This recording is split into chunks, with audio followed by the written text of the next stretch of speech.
Hello, everyone, and welcome to Perilous Paths here on GDQ Hotfix. We focus on adventurous and challenging speedruns here. Now, before we talk about what we're doing today, as always, we are the first show here on Mondays of the week, so make sure you check out the full schedule of all the amazing content we have coming up this week over at gdq.gg/hotfix or gamesdonequick.com/hotfix. I believe either one of those should work. But if you look at that schedule, you'll notice today is a very special day. Today is May the 4th. For those who are not initiated, this is Star Wars Day. Much like March 10th is Mario Day, May the 4th is Star Wars Day. And I don't know when this show will ever fall back on May the 4th. So obviously, both here at Perilous Paths and the Scenic Route, we are doing nothing but Star Wars today. We have an incredible schedule lined up for you. So first, we're going to do Star Wars Knights of the Old Republic. For your younglings out there, that is one of the all-time great RPGs made by BioWare. Super big release when it came out. People have been talking about it getting remade, doing a television show, an anime show, all kinds of stuff around KotoR. It's an incredible game. We're not going to see, I assume, almost any of it today, but we're going to be having that run by Lane. Then we're going to move into Jedi Survivor with Parker. Now, fun fact, when this show was focused mainly on Soulslikes, when we first launched Perilous Paths, Parker was supposed to be on one of our earliest shows. The timing didn't quite work out, so we've been really excited to be able to have Parker come on the stream and showcase Survivor. Originally, I believe we were going to do Fallen Order, Survivor since released, and all of that, so I'm super excited to see this. And then we're going to move into Obi-Wan with the Money Train. There's been a lot of excitement around Obi-Wan in the last couple of years. There's been a whole TV show, a lot of love for the prequels and different things, so obviously wanted to get a little into that. And then if you stick around, Scenic Route is going to be doing Battlefront. Now, Battlefront is expected to see a bit of a resurgence in May this year. A lot of times they pick a month and the community kind of all joins into the servers. I think there's going to be a DLC and some patch and some updates and stuff. So super awesome time to be checking out Battlefront. So really excited to have that on the show, well, not on this show, but on the show night tonight. But without further ado, we've got a lot of Star Wars to get into. So let's go ahead and bring in Lane, who's going to be doing Star Wars Knights of the Old Republic, any percent unrestricted, which means lots and lots of pretty glitches. How are you doing today, Lane? I'm doing all right. A little nervous, but I'm pretty excited to show this off. It's good to be back on the GDQ channel after a year or so. Awesome. Well, we're super excited to have you here. And I know that all of the runners here today, actually on both shows, were part of the marathon over the weekend. So there's often Star Wars marathons right around May the 4th as well, which you did yourself. Mm-hmm. So I'm looking forward to seeing what, let's call the marathon practice for Hotfix, right? We're the main event here, right? Yeah. So, I'm excited to see it. Major shout out to the larger Star Wars gaming community, and particularly the Kessel run and BMAC Attack who runs all of that. It was a great event. But yeah, I'm going to go ahead and start doing some character creation here. So we're going to be loading up on some dexterity at the start because we're going to be using guns, and that's the main stat for that. It'll also help us not get hit so much. Second highest stat will be Constitution because the extra health makes it less likely that this run is going to die halfway through. Still a possibility, but I got some backups, so it should be fine. A little bit of Wisdom so we don't get stunned this often, and Charisma for one singular Persuade check that we're going to do later on, which I'll point out to y'all. For skills, we just need a bit of security. We technically only need one, and the awareness is just to make the mines visible. And I start with 2-weapon fighting because we're going to be using 2 guns. Really fun, yeah. And I don't know what I'm going to do for the name. Probably GDQ Hotfix 4th or something like that. But yeah. Are we all ready to go, or is there anything else you need from me, Cutie, before this? Yeah, no, if you want to give us a 3, 2, 1, whenever you're ready, whenever time officially starts. I don't know if it starts at play or not, but whenever time does. It starts whenever as soon as I hit the enter key, it'll start, so I'll go and give it to y'all. 3, 2, 1. So we're going to start off by skipping a cutscene immediately here. So blink and you miss it. I did a quick save in there before the cutscene started. And so now I'm going to start quick saving to get past Trask over here, and we're going to use security on the store. So now the first bit of glitch we're about to do is what we call a DLZ, or Displaced Loading Zone. By running against this in a specific spot, I'm going to teleport to the other side of the module. And let's see if I can nail this really quick. It's kind of hard to do. Come on. I did remember to turn VSync off, didn't I? If not, that's going to be really embarrassing. No, I got it. All right, cool. This is Carthel Nassi on your personal communicator. And so yeah, just like that, we've skipped the first half of the Inner Spire, and we're pretty much done with it. Basila's escape pod is away. You're the last do some surviving crew running. member on the Ender Spire. No, I can't wait for you much longer. You have to get to the escape pod. Alrighty, and so now a bit of a loud noise here when we electrocute these guys. These are some of the few people we kill in this run. But other than that, it's a mostly pacifist run. No, we don't get a lot of those on this show. Yeah. Alright, a small flashing light warning here in a second. There it goes. And it's over. Alright, we're on the terrace. So this is Karth. He's a big important character. We won't be seeing too much of him though.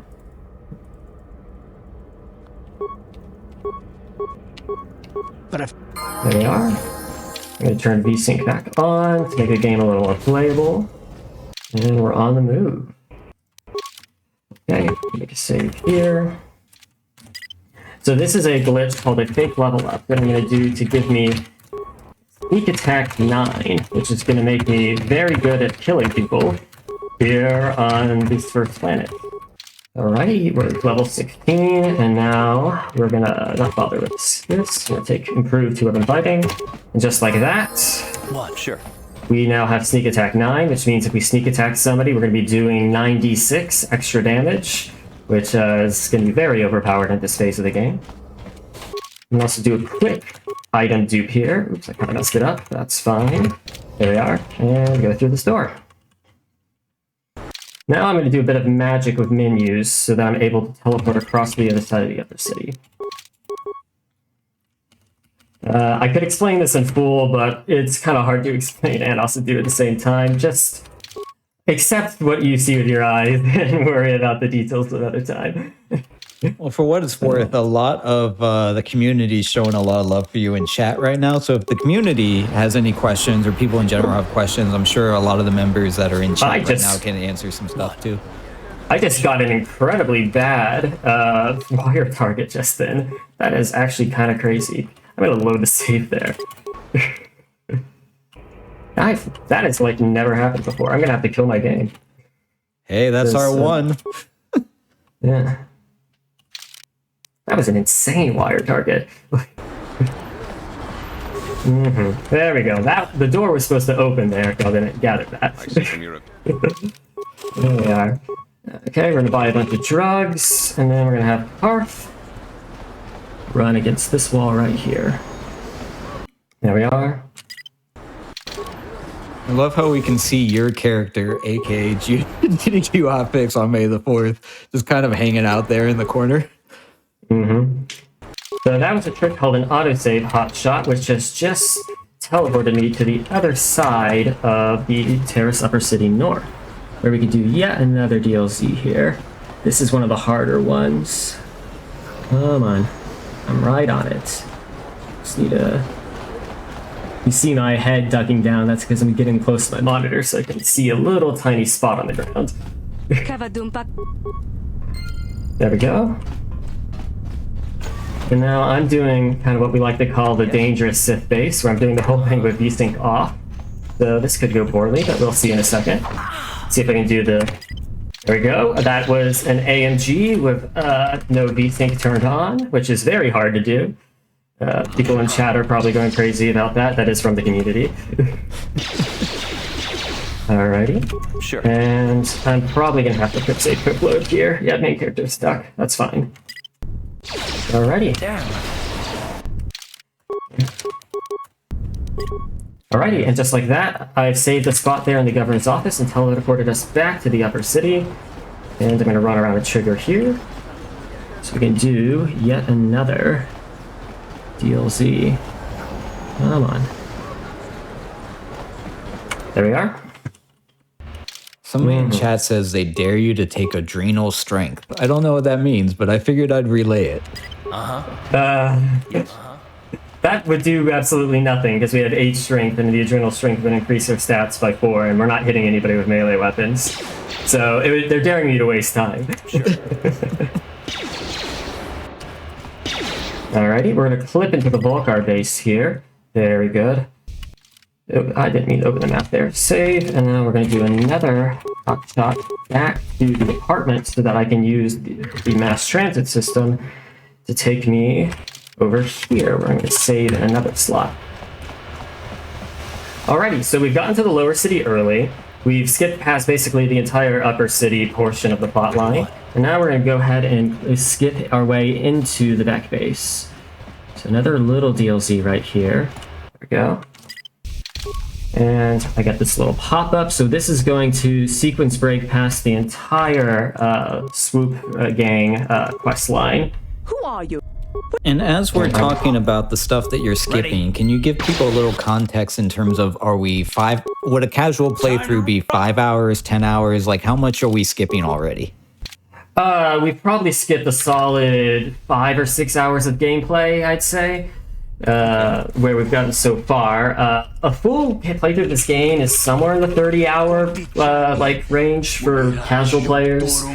But yeah, glitchless, the run is still below 2 hours, though. There's a lot you can skip in these sort of RPGs if you just ignore people and don't kill anything.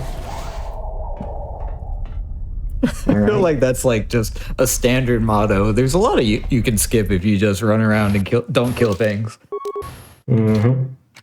Okay, I keep that up, that's fine. Alright, we're gonna do some swoop racing here. This is a fun little racing minigame that KotoR is kind of famous for. We actually have individual individual level speedruns for this particular minigame as well, if you're interested in seeing how good of a time you can get here. We've gotten it pretty figured out at this point, but it still isn't easy. So there's actually a glitch here where if you don't shift into the 4th gear, you actually go faster on the terrace race. Only the terrace race. The other planets, it works as you'd expect. Mm-hmm. Okay, and now we're going to do this to skip the 2nd race. There we are. Saving. Oopsie, that was not quite right, that's fine. Okay, now we're going to go back and deal with the Sith Governor. Alrighty. So here we're going to do a little trick that you may have heard me mention earlier called wire targeting. But this I'm going to do it intentionally to use it to attack non-hostile enemy. Governor is usually kind of hard, so we do this to deal with him without him casting any force powers against us or anything like that. Alright, I need to loot him for the launch codes, and now we are going back to the lower city. And here we are, right where we left the main character. And we're pretty much done with Paris. We just have one tiny little section left. I saw. 2, 1. So yeah, Candace is just happy to accept that we already broke into the Sith base, even though he never asked us to. There we are. And now we're gonna just steal a ship real quick. So yeah, he takes us on a tour around his base, but one of the places he shows us is the final objective, the ship we're supposed to steal, so we just break the cutscene halfway through, and we're done with Paris. Wait, so the cutscene took you to that physical location. You broke the cutscene so you would end up there, and then you just walked onto the ship? Huh? Exactly. Yeah. Huh. They actually physically move the player character around whenever these cutscenes are being rendered live in the game, because that's just the way the dialogue system works in KotoR. So, and since we have glitches necessary to break pretty much any cutscene in this game, we're able to do a lot of silly sequence breaks like that. Alrighty. I can't think of another game where I've seen that. I'm sure there are, but like I can't think of one. Alrighty, this is kind of a tough DLC right here. I was practicing it right before this though, so hopefully it goes alright. Oh, come on. Like right on it. I did remember to disable VSync, right? Yes, I did. Okay, good.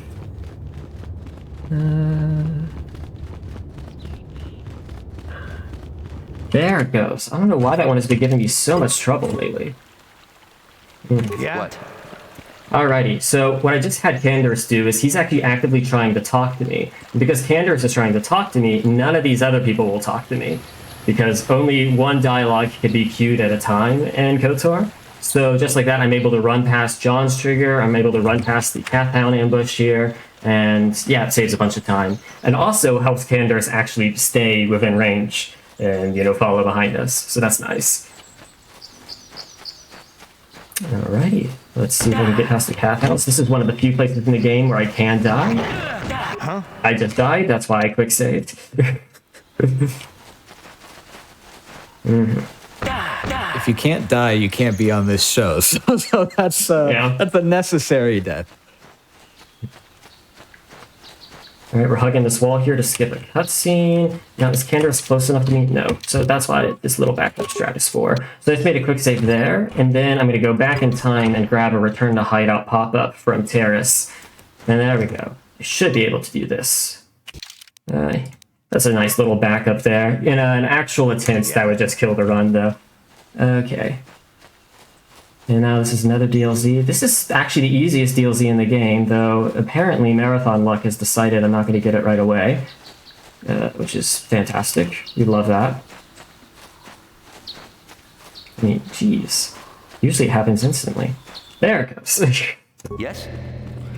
Chad's talking about the best way to defeat the Empire is by power walking into walls. Yeah, that's most of the speedrun.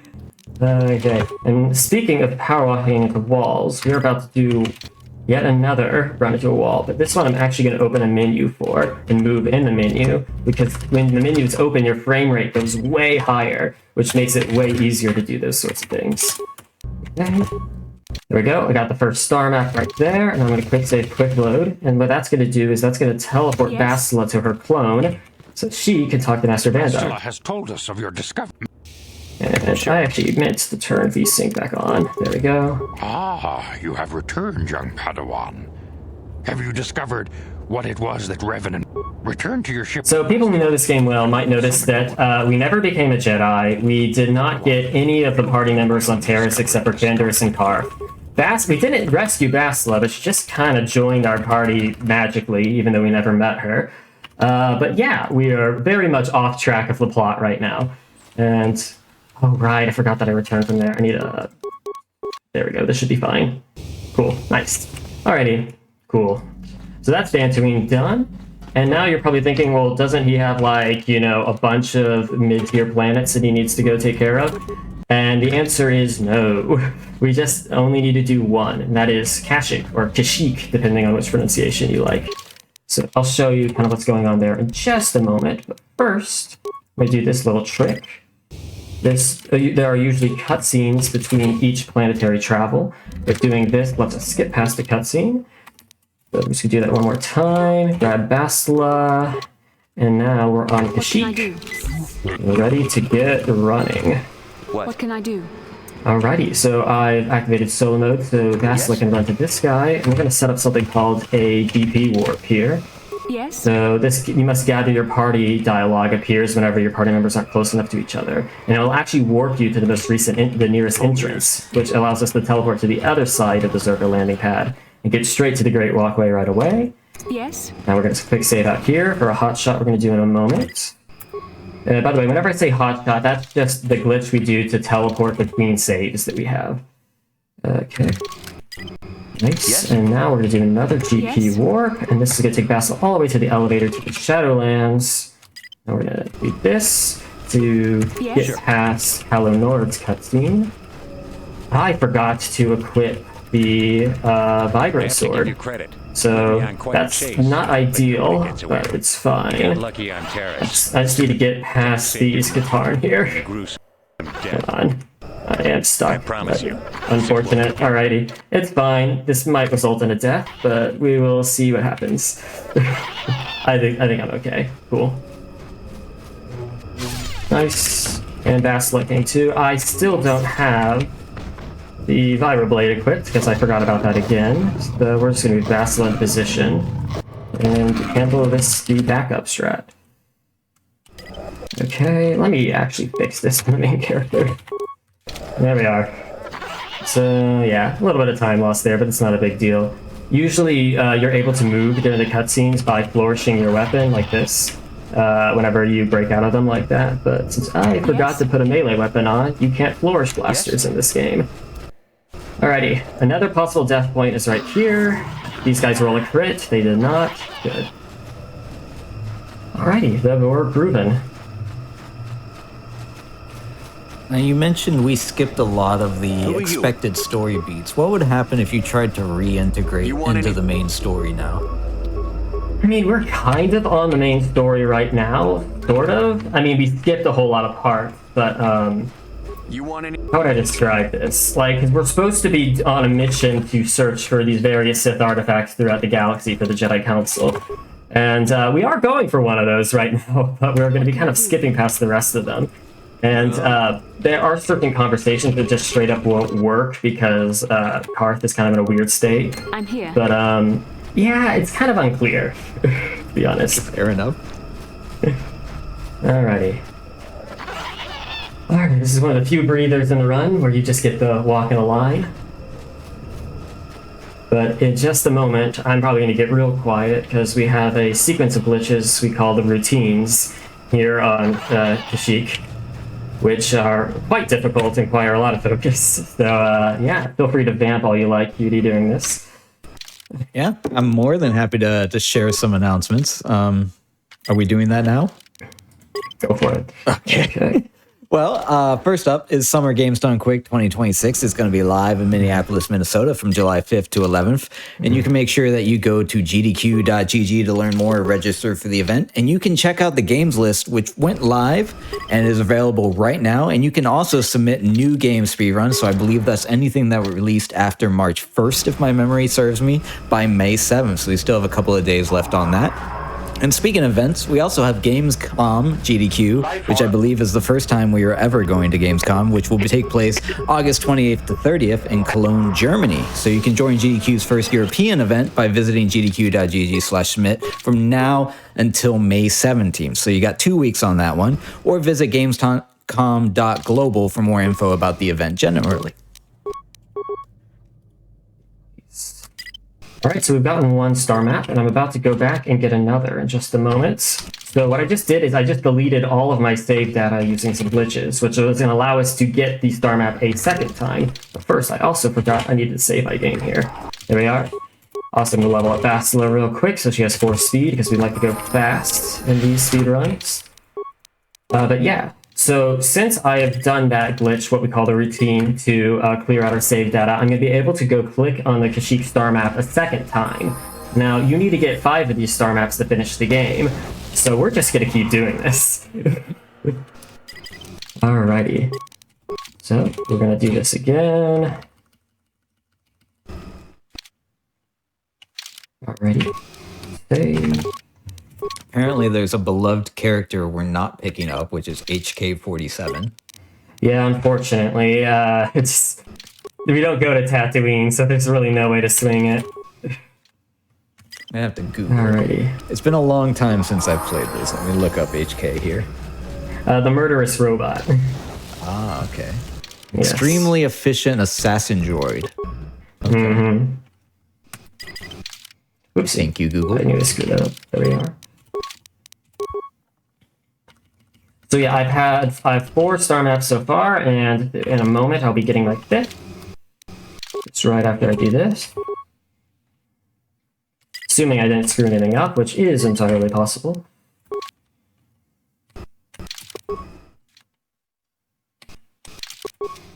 And here now, and we're gonna grab another turn to Ebb and Hawk pop-up from back in time.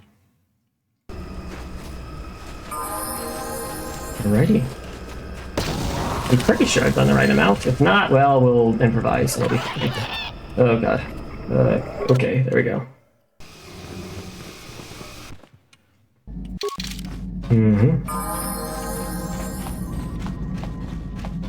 Chat has noted you seem to be ready for pretty much anything when it comes to backup strats and otherwise. Yeah, alrighty. The unknown world is there, so we're essentially skipped the entire mid game, so that's done. Alrighty, and now we're gonna do this trick right here. take me back to the Ebon Hawk and not the special unknown world Ebon Hawk. And now I'm going to get an AG right here. And we want a fighter encounter. So if I don't get it, I need to... There we go. It only took 2 tries. Good stuff. Nice. And then if I return to Ebon Hawk, we are suddenly on the end game planet. Alrighty, cool. So that's a casual, like, 25 hours down now? Yeah, most of the game at this point, yeah. Alrighty. You're going faster than an hour a minute. I guess that's reasonable, yeah. We're gonna grab Jolie for the party. And because of some of the glitches we did earlier, it's gonna actually weirdly teleport us across to the other side of the module here. So now, nice, got that one right away. That's probably one of the easiest in the game as well. This is the hardest DLC in the game. And so I'm leaning my head down and looking for a little spot on the wall between Jolie's Lederhosen. Come on. I am right on it. There it goes. That's not bad at all, actually. Basically, these runs live or die without this DLC. Alrighty, and now we're cruising. So, mild spoilers, Bastila's looking a little angry right now, but that's fine. What is your character doing? Come on, Bastila. Oh, you know, just getting situated. Alrighty, we're gonna do another one of these. I thought you were going to have, like, a Jedi Sith dance battle. Nah, we're skipping both the fights here. There we go. Head back. And now, as soon as the screen goes black, this should take us back to the Ebon Hawk. And we are ready to go to the Starforge. The Republic fleet must have... Just skipping past that cutscene real quick. Gonna put on a hyper general alacrity because that makes you 30% faster. And we like going fast here. So I'll point out that we are a level 2 scoundrel who is completely naked and not a Jedi entering the ultimate stronghold of the Sith. What else would a scoundrel do, right? It sounds very course. scoundrel to me. Yeah. Alrighty, so we're gonna go ahead and just get some movement queued on this door while Bastila sets up back here. We're gonna be doing another one of those fancy GP warps to Sure. get us across this module. So there's a very particular place I need to run the main character to, and before I can click this button. So this little trick right here, we call it crossing the Red Sea. And I think you'll probably get the idea in a moment. Hands off the keyboard. Come on. There it goes. Alrighty. Let's, I don't know why I clicked that. Up and down, escape, up and down, up and down. Sorry, saying it out loud helps me sometimes. There we go, and that little menu nonsense I did will teleport Bastila to us. Off to deck 2. I'm gonna not screw this up. I screwed this up in the marathon I ran this weekend. So, oh my god, I just screwed it up again. Because I jinxed it is what I did. Alright, it's fine. Just killing the game and restarting. We'll fix that, no problem. Yes? Yes? Alrighty. So yeah, same pattern as before. We're going to GP warp to the other side of the Starforge to clear a lot of space really quickly. Just need to get right past this corner here. And now we're going to do the little double hotshot trick here to get Bastila to our location. Okay.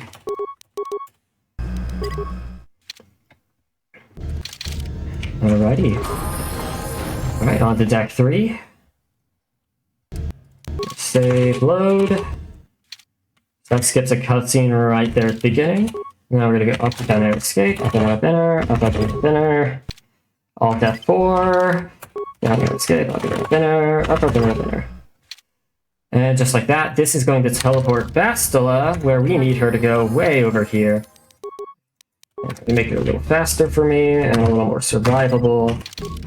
And now we're gonna do a little skip on a cutscene that Malik does right here. Cool. Alright, we're almost done. We're right at the end of the run. So we're gonna walk past Malik, who is the final boss, to go fight the actual final boss, which is notably also Malik, but it's just a different version of him. Also, usually we don't have Bastila here. Those poor two people just stuck in an endless, what looked like a force choke. Yep, endless force choke. So the reason we went with the dark side ending here to get dark side Vassal is he comes with a nice little gift for us, and that is 20 thermal detonators. Or is it 15? It's something like that, 15 or 20. So since we're just gonna blow up Malik, main character is dead, that happens, because we don't have any other way of doing damage to him. So yeah, we'll just keep throwing grenades, and he'll be dead very soon, and this run will be ending momentarily. I do find it funny that a Star Wars run is ending on grenades. Yeah. Alrighty, and if I do this cutscene skip right here, and time. GG's. That is Knights of the Old Republic 1 unrestricted. Yes. I would like to shout out the speedrun community, particularly the KotoR speedrun communities, Indy, who really got me into a lot of this and taught me a lot of what I know, Chaos for being just a great friend and also grinding through so much of this with me over the years, and so many other people who will unfortunately remain unnamed for the sake of time, but just much love for all of y'all. You all know who you are, and just really glad to get to show this off and do this. And we have a Discord, by the way. It should be easy to find, where you find your other speedrunning Discords. We're always happy to have new members and talk about this game, even if you're not interested in running. And anything I'm forgetting, Cutie? Yeah, what about yourself? Where can people find more about you? Do you stream? Anything like that? Yeah. I'm a person, and I'm an unfortunately employed person, so I don't stream nearly as often as I used to, but occasionally you will find me on twitch.tv/lane_m, that is LANE_M. Yeah. Awesome. Well, thank you so much for showcasing that. It was spectacular to be able to have you on, and I know that you signed up to do this on pretty short notice, so thank you for doing that. Hopefully this shows some people who have had an interest in KotoR just how much you can get through in the speedrun. I'd be interested in learning how to pick that run up myself. It looks very fun. But don't go anywhere, everyone. We're going to be taking a quick break to set up for our next run, which is going to be Jedi Survivor. And as a reminder, we're doing all Star Wars today. So if you're a Star Wars fan, stick around. It's going to be a good time. But we'll be back in just a few minutes with our next run. Hello, everyone, and welcome back to Perilous Paths here on GDQ Hotfix. It's May the 4th, so you know what day it is. It's Star Wars Day, and we're going to be continuing our Star Wars showcase with Jedi Survivor Any Percent, done with Parker and comms from Z Money Train. How are the two of you doing today? Doing great today. Thanks for asking. Excited to be doing another Jedi Survivor run for this May 4th event. I'm excited to have Z Money here to help commentate. Going to be doing some Any Percent restricted today. Basically, there's two main glitches within Jedi Survivor. We have a pause buffer clip and a pause buffer launch.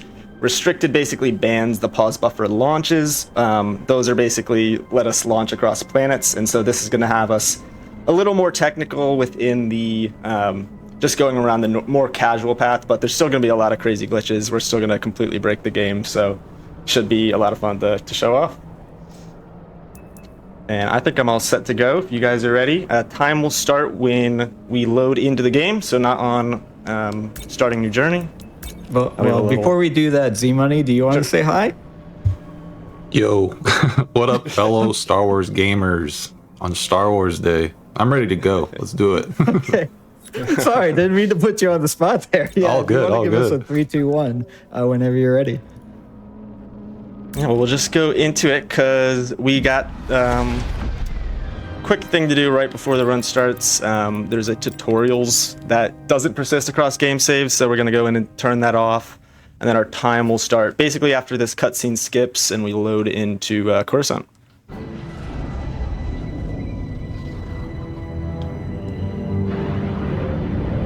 And here we go. Good luck, have fun. So, where's the handoff? All right, Parker's going to immediately try to clip through this pole right here using that pause buffer clip we were talking about. So we call it pause buffer clip because console uses pause to do it, but on PC we're just using the F11 key, and it just creates a little bit of a lag, and we can clip through doors and walls and loading triggers and cutscenes and all sorts of stuff. So that's going to be one of the main glitches used throughout the game. And now he's doing the movement tech. Go ahead. We did it there at the beginning just to void out so we could regain our full movement and start running through this area, because normally this is like a 2-minute walking section that you can't get out of. Exactly.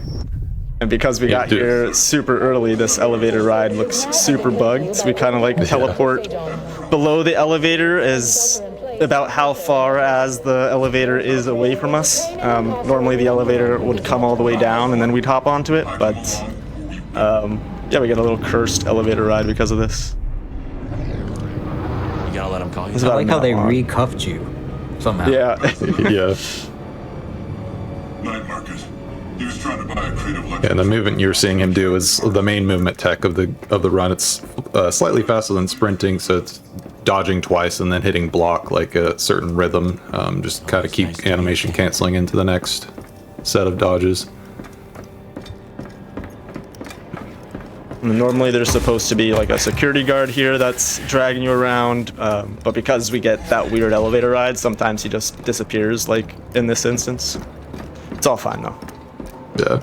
As expected for the speedrun. You'll burn for this. That's mine. Right here we have a bit of a tutorial combat sequence. It's pretty much scripted, but the NPCs can sometimes not coordinate. But we're basically just gonna pull these first 3 guys into a saber swing. We'll try to get these 2 guys pretty quickly after.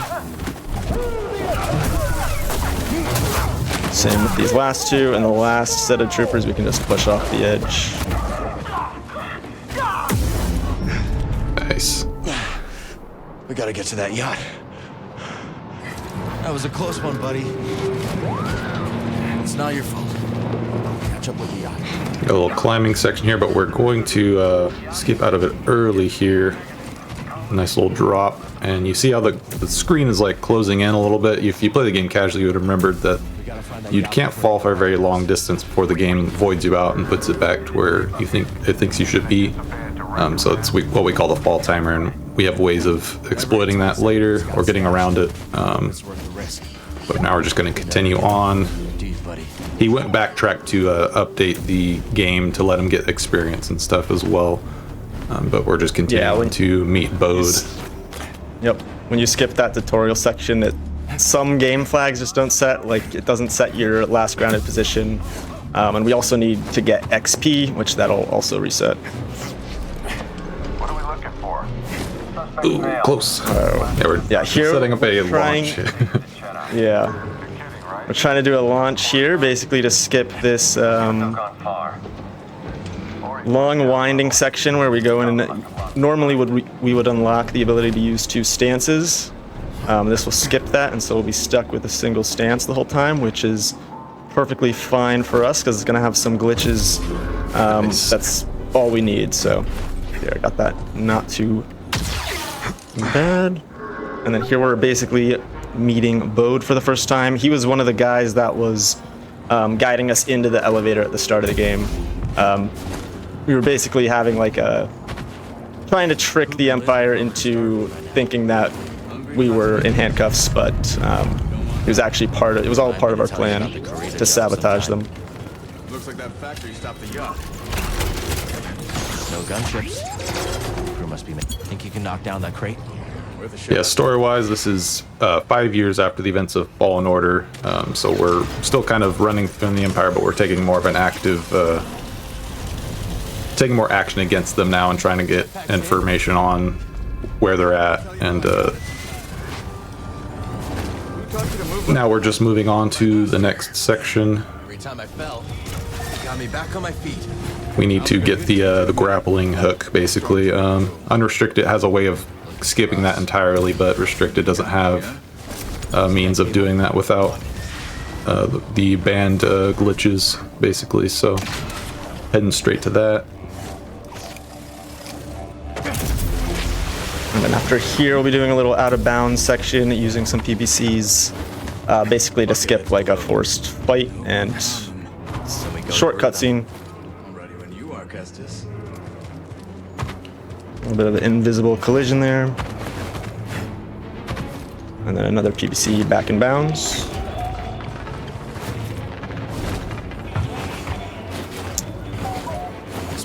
ghost town. And then we'll be coming up here and we'll be skipping another large section of Coruscant, basically just by clipping through the wall here. And then we have to go into this little crawl space because we came in from the back way, and this is going to spawn in the KotoR boss fight.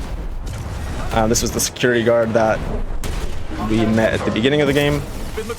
And once we beat this guy, we'll be able to get that ascension cable for traversal later in the run. You will regret that. That guy really didn't like it. Nice. Aren't we all?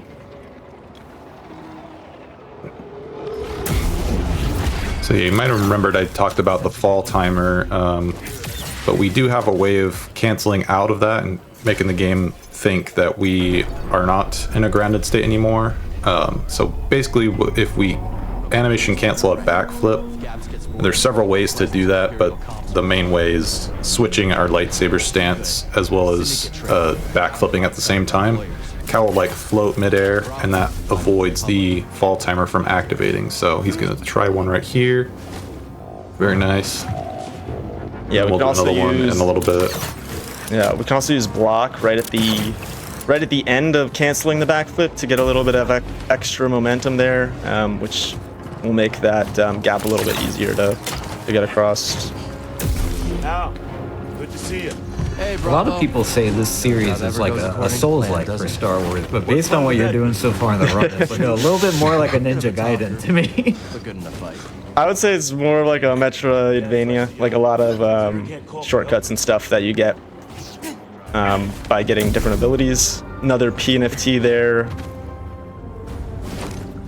And we're basically just skipping this whole elevator ride to come into this section. That saves probably about 5 minutes alone, that little skip.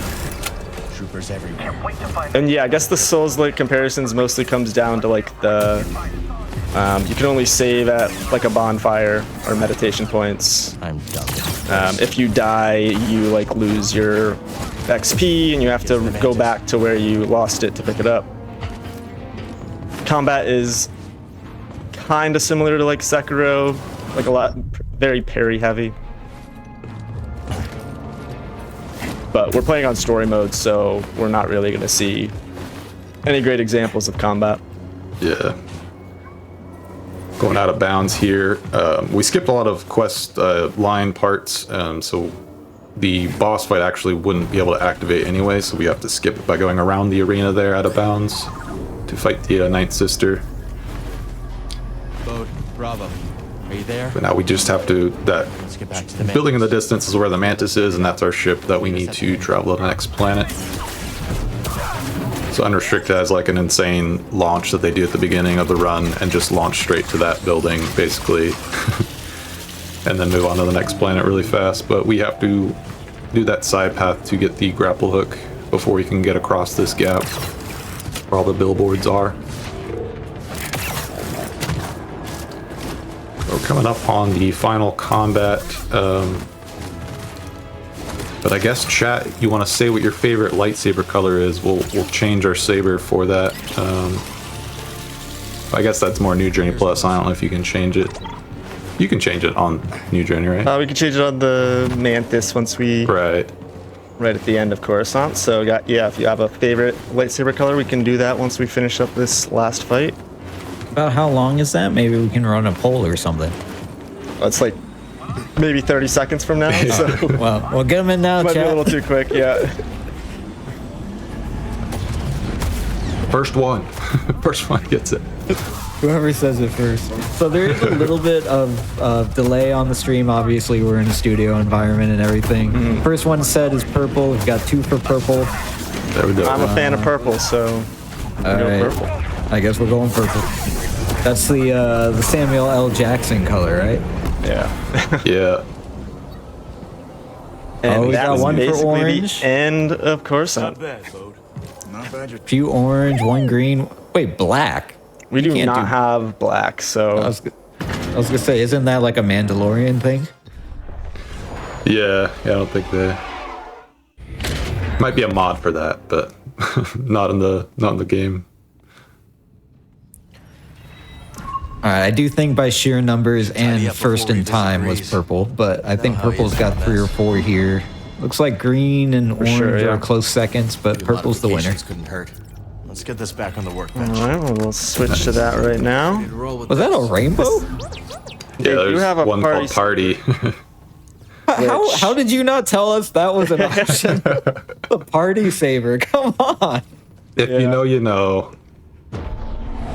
Party saber, it's like, it's not a rainbow lightsaber, but it will change the color every time you do a swing. So it is still pretty cool. Yeah.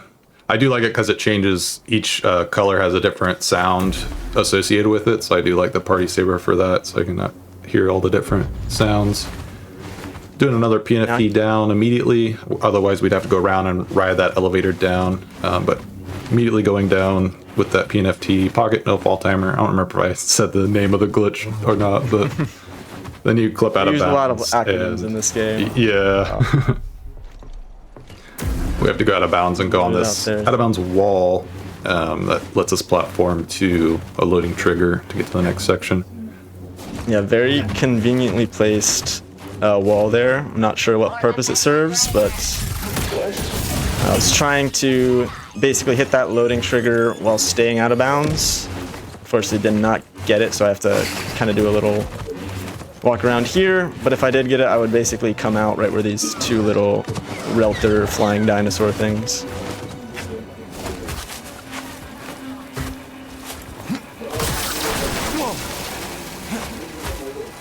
I like how you started to fall even though you weren't even on the thing anymore.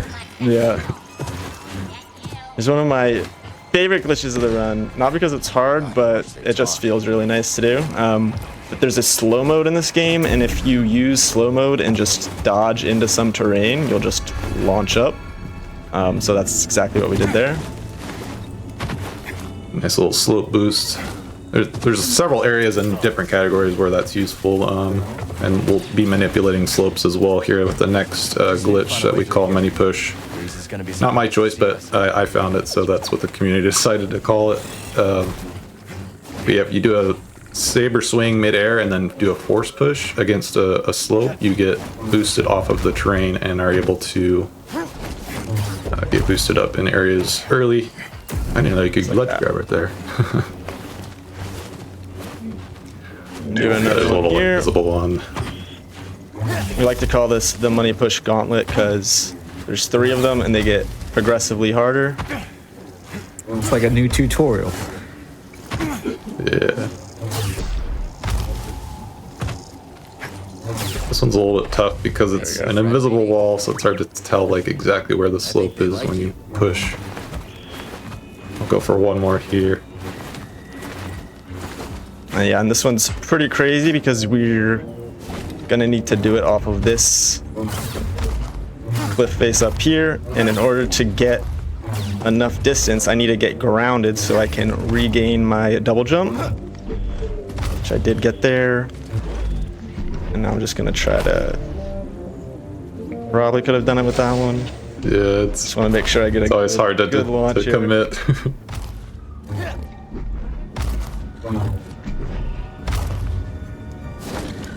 Oh, just so close. barely missed it. You sometimes get the ledge grab there if you you do the force pull animation.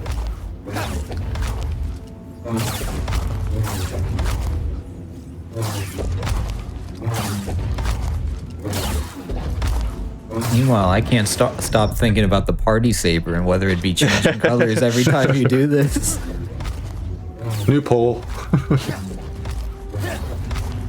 Can stop at another workbench maybe. There's one close by. We could probably do that. All right, just put the 30-second time loss on me. I know chat wants a little bit of the party saber too. A few people have asked about it. Yeah, there'll be one coming up pretty much right after this, so we can definitely take a little detour. So close. Trying to get like right in the corner of this to get launched. Pretty high. Now I have to regain my jump because I didn't commit. Somebody says the party saber is the official May the 4th saber. It's a celebration saber. True.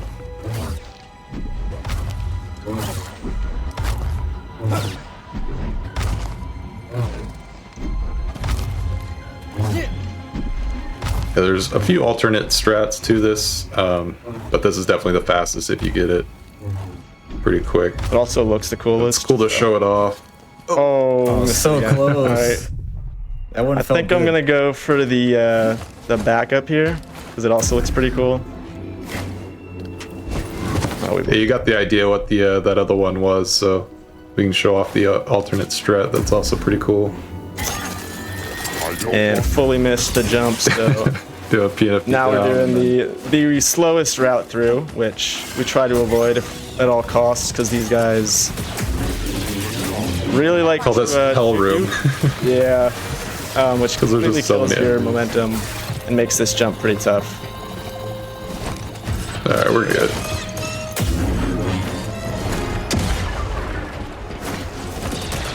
Oh, here's another glitch. We call this money clip. If you're on a lower FPS, around 40 FPS, and you dodge into a wall and block and do a double jump, you will like roll through the terrain. So certain collision that you can't PVC through, you can actually do this version of it and clip right through. So it'll become useful in a few areas. But yeah, that's why I have the frame counter up in the top left, just so you can see when I do switch to 40 FPS. How are you switching your FPS without menuing or anything? I have, we allow RTSS, Riva Tuner Statistics Server, just a little extra software that we can use to do that. There is no actual menu option to cap your frame rate, which it was a thing in Fallen Order. If it was a thing in this game, we wouldn't allow that software, but yeah, because they decided to take that out, we decided to allow that software once that glitch was found. This place should be around here. Yeah. Also because it just Interesting works on console, so there's Yeah. no frame limit on console. You can just do it on 60 FPS on console and it just works. But it has to be 40 on PC, so. Yo, this just became Elden Ring. Why? Like that looked massive. Yeah. You should So they see us decided to- get launch Yeah. there. In full disclosure, I played the original Fallen Order. I have not played this one yet. Although it is Sure. free on PS Plus, so it's in my list. Yeah, this is Okay, like the nice. biggest, probably the biggest planet, and this is like the central hub area. So that reveal there is definitely a pretty memorable part of the game. Come on, you blasted beast. And this is like basically our hub town that we're going to, or that we would be going to. We're going to completely ignore it for the sake of the run. But here's the workbench I was talking about. We can swap Let's mix the it up. party saber here. Party. I'm excited. You're the building my first one. That was worth the 5 seconds. Yeah, we're going this way anyway, so it's not too big of a detour. But yeah, if you play the game casually, you remembered as this like center mountain as one of the last areas you went to before you beat the game, and so we're actually going to go there now as speedrunners. The first couple weeks, we found that we could get into this mountain and unlock the final planet. So that's basically where the main routing came from, was how can we unlock the final planet the soonest and get to the final planet to beat the game. There was a few different iterations of that route, but this is the latest and greatest. Do that money clip again, right into the mountain. And now we're going And then we're to gonna- clip through these rings here. Nice. Yeah, and this is basically where we unlock the final planet. I'm going to try to do some pause buffers as I void out. Ooh, not Kind of missed it, but if I got that right, we would skip this 20-second time loss of just a placeholder text that appears when you come here early. I'm not sure why they added this, because there's no actual cutscene when you come here, but it is pretty funny that this does exist. Yeah. Kind of just explaining the story up to this point, because this is supposed to be the last thing you do in the game.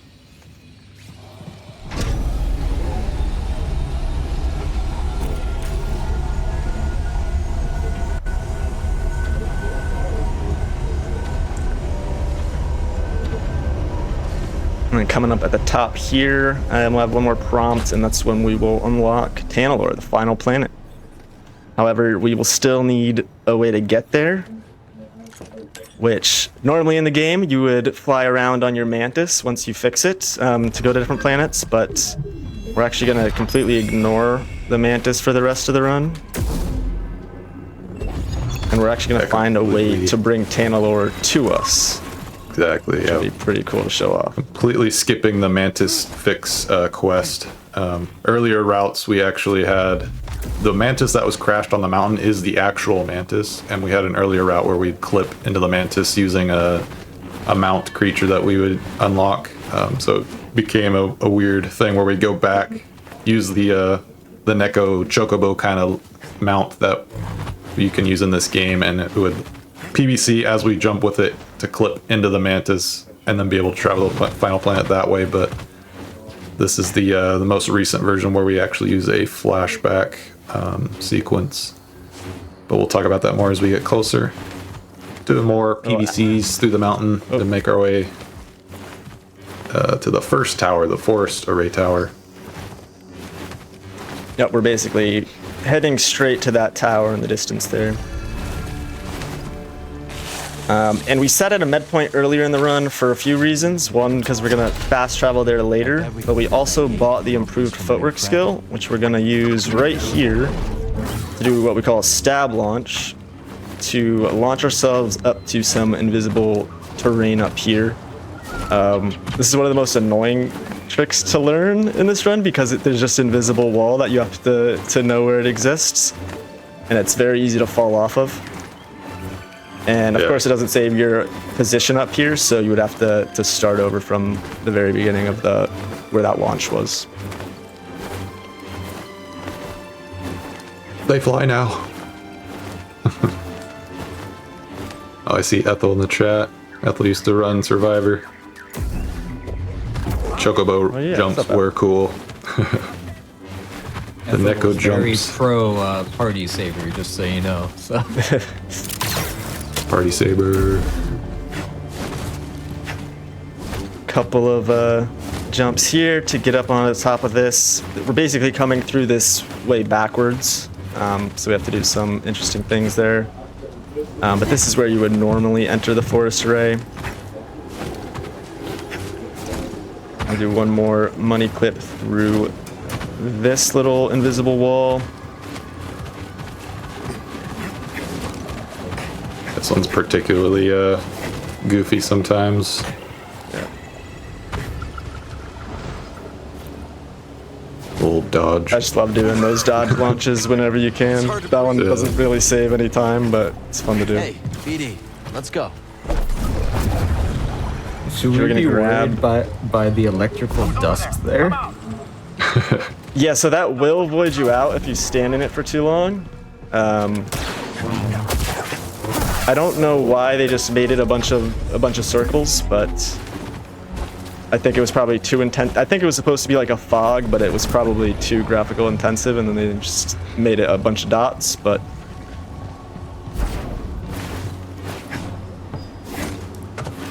yep, we're just gonna grab this orb here, and this is gonna basically make some bridges for us so we can cross up into this tower. Chad wants to know how, if this is restricted, how fast is unrestricted? So it's pretty similar to the routes. It's just unrestricted has the launches across the planets. Unrestricted world record is, I think it's 1738. Yeah. And the restricted world record, both held by the same person, Mr. Benuto, was 2226. I need to clear my mind. So it's a few minutes faster. Ready to go? Alright, so Parker's setting up a glitch here. This glitch also exists in Fallen Order. It's called an airwalk, just because we're interrupting an interaction with another animation like a busy lightsaber block. And once you interrupt that interaction or put the saber away, you'd go back walking through the air to what you interacted with. But we're able to delay that and carry it into a cutscene. But when you airwalk, you're not able to move your character or the camera. So he's having to do these back dodges and PVC to make his way to the door around this curved hallway. And then when we activate this cutscene, it's going to activate the airwalk back to the meditation point, and we'll carry the meditation menu into this flashback sequence. So the flashback takes place in the final planet Tanalorr, and by doing this fast travel during this flashback sequence, the game gets confused and decides, you're not supposed to be able to fast travel right now. We're on Tanalorr. Okay, we're on Tanalorr now, and it's going to load the meditation points for Tanalorr, and that's how we exploit getting to the final boss early. Yeah. So you'll see there's supposed to be a meditation point here. It's just not there because the game thinks we're on Tanalorr, like Z-Money was explaining. But both planets' collision are actually loaded in. So we can actually come down to the bottom of this canyon now. You can do one final money clip. Out of bounds here.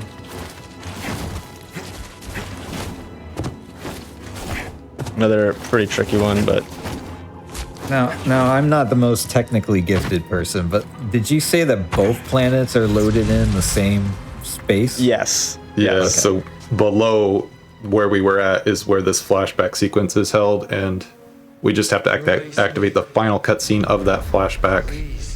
It would pull us back to the arena to fight the boss, Dagon, but the way we did that glitched it out, and now we just have to go to the final meditation point on Tanalorr, which happens to be around this corner here. Between this and KotoR, I'm seeing all kinds of glitches I don't think I've seen before. Yeah. Yeah, this is a pretty wild one for sure. But yeah, this meditation point happens to just be the one right outside the final boss on Tanalorr. But because the planets are both fused together, we don't have it fully loaded in unless we have to do a quick quit out here. But when we load in, you'll see that we're literally right at the end of the game. A spoiler alert, if you didn't know who the final boss was. Best for my family. Boat, our best friend from the start of the game. Oh no. We'll have to play through the game to see what happened. You gotta love the no context speedruns where we don't really follow the story and it's just like, what happened? What's going on? I don't know, I feel like the party saber is canon. I feel like if your best friend turned Sith, this is how you would have to swag on him. True. Yo, I got... Hey, one other thing. One other thing Parker's been doing is what we call null hits. You can cancel out of the combo of the single saber by going left and right during the combo, and it kind of just constantly resets rather than having to do the full 3 swings and then the spin. And then we're using that improved footwork thrust to keep him stun locked. And we're already on the 3rd phase. It goes by pretty quick on story mode, but time will be when we finish the boss and the title screen of the game title shows up after a couple skips of cutscenes.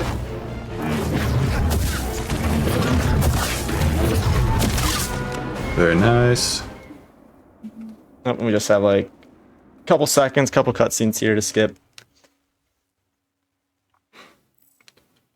In time. And that's time. GG's.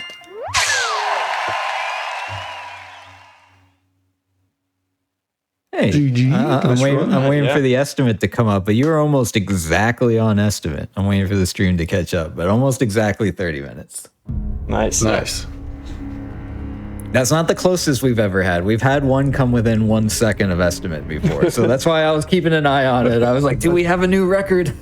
I think one of Z-Money's runs for Kessel Run yesterday was, I think, what, you said 4 seconds over? Which Yeah, 4 seconds over.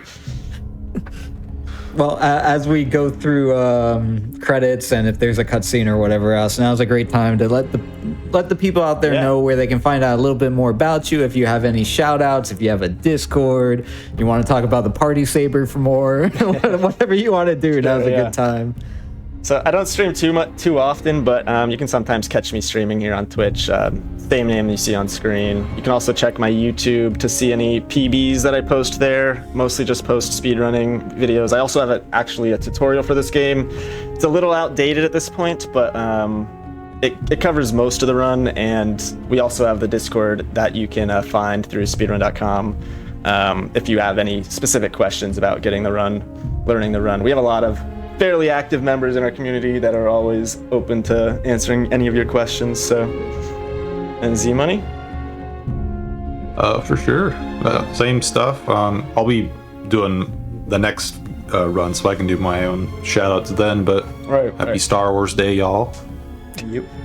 BRB for me. That is true. So we are going to have Z Money Train staying with us for our next run, which is going to be Obi-Wan. I'm super excited for that. While we take a break to set up that run, if you're interested in getting more involved in the GDQ community, you can always join the official GDQ Discord and add the Hotfix role to stay up to date on upcoming events, chat with staff, and more.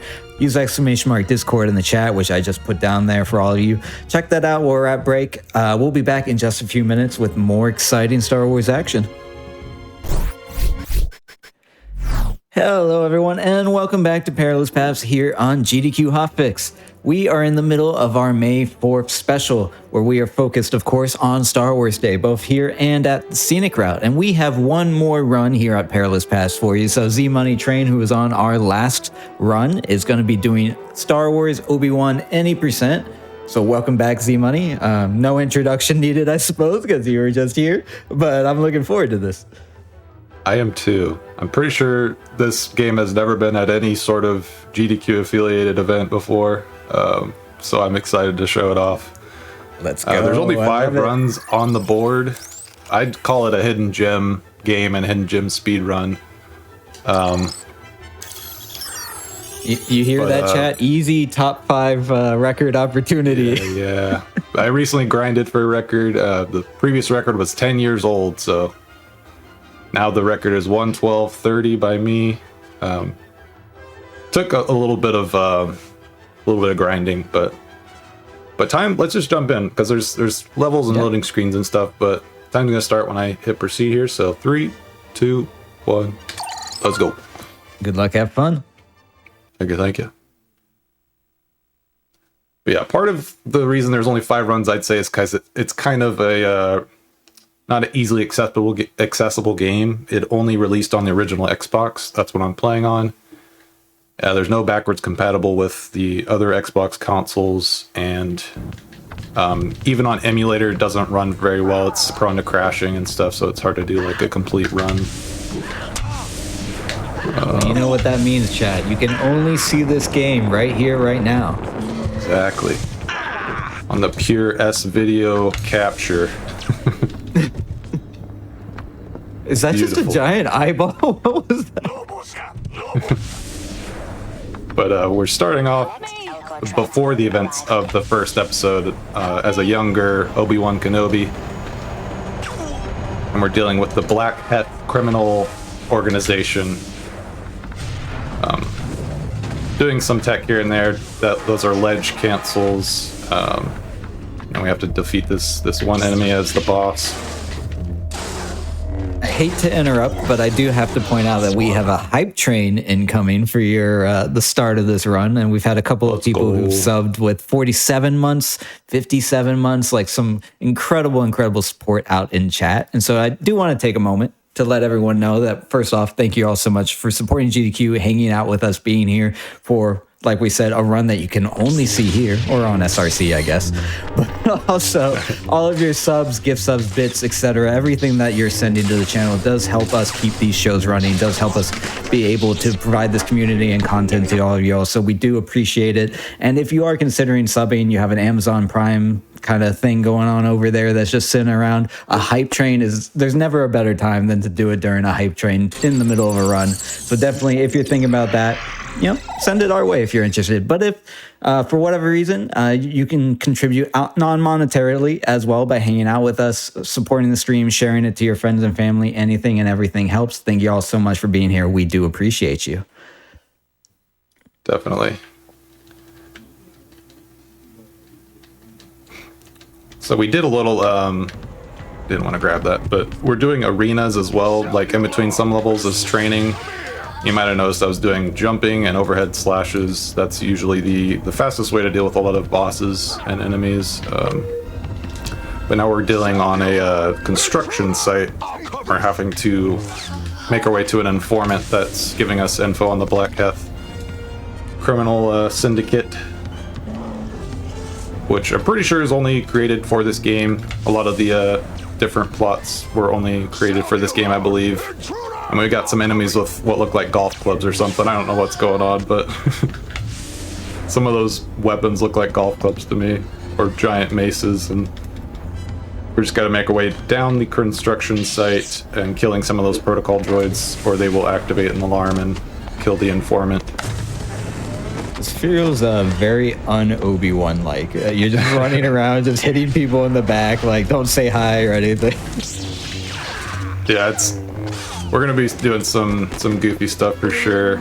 You can actually use grenades and guns as well in this game, so there'll be a couple times when I take a side path to get some of those items to make certain encounters a little bit easier. By going through this elevator, some levels have loading screens in between them, and now we're going to make our way to the informant.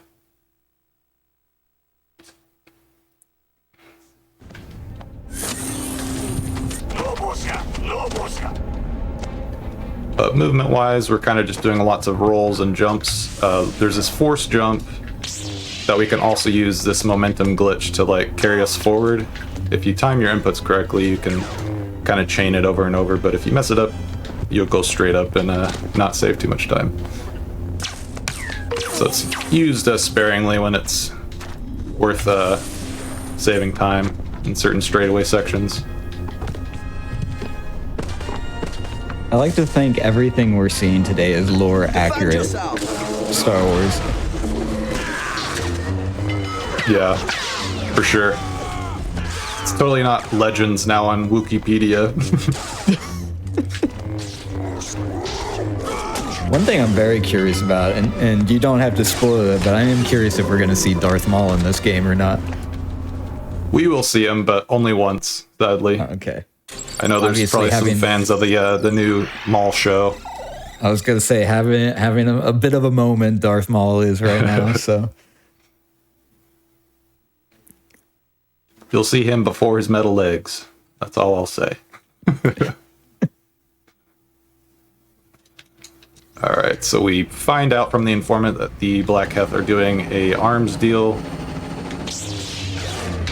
So we're gonna go interrupt that and see who the deal is with. that guy was more accurate too, just walking backwards like I want to do with They love to strafe away from you, so they can be obnoxious sometimes if you don't just saber throw, kill them.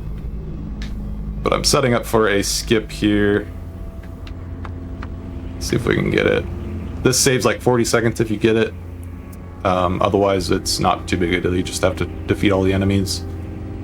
But these transports have like a scripted amount of time before they take off. And if you're a certain distance away, so I'm going to focus just real quick here.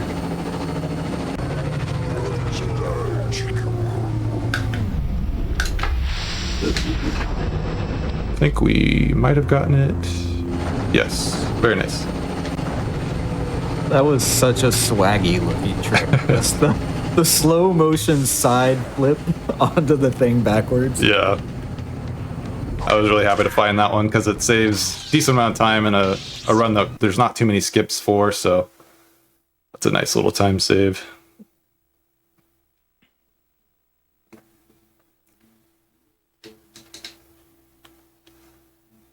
Now we're going to do another arena. The first one was like a training droid, and now we're slowly going to go through some of the Jedi Council Masters to fight them. They scream like they die, but they'll get up afterwards and be like, good training session. I was going to say, I don't remember the part where Obi-Wan murdered the entire I just always council, skip before they get back up, so it's...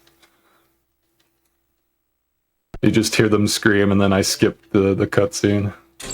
He's fine though. That's Eth Koth, I believe, and Plo Koon and Ethkoth are investigating the Jinha. The Jinha were the ones that did the arms deal in the previous level. And we lost contact with them, so me and Qui-Gon are going to go see what's going on. Yes, chat. For you younger gamers out there, we did used to have a lot more loading screens than we do these days. This is OG Xbox on disc, so it still loads decently fast, I'd say. But compared to like PS2 for sure, but if no one's ever played like the original Bloodborne on release, where the loading screens were like a minute that was of load. awful. Punished for dying, or just traveling really, back to the dream. Yeah, you really were. When you died, you had like the minute loading screen, and then had to go fetch all your stuff, die again. Like staring at the wall, contemplating life. Like, hey, should I keep playing this?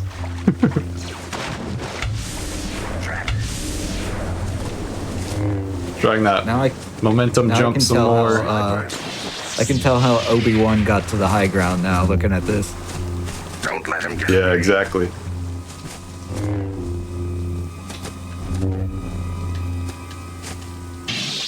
That's the first half of the swamp. Luckily, there's not like a ton of forced combat in this game. There's a lot of enemies, but we can go past a lot of them in some levels, and some levels stretch pretty long distances, so it's pretty nice that we're not actually forced to kill all the enemies to progress. the Jedi. A couple people in chat remember Bloodborne. There we go. You'll never leave here, Jedi. Don't let him get away. Very weak. Kill the Jedi. For There's once, the ship. Oh, I was gonna say, Sorry, for go once, ahead. the stormtrooper, whatever that was, had like incredible aim. You were in the middle of the air. He shot you out of the air. Yeah, there's some enemies that there's a little bit of RNG with some of the enemies here that if you're not careful, your health can get pretty low pretty quick. But yeah, those are the Jinha guys in the red armor. We find out that they have a mine, and they're doing what's called synthesizing cortosis and creating weapons that are resistant to lightsabers. And the council is not very chill with that, so we're gonna go into the mines and take their cortosis. Figure out what else they're up to.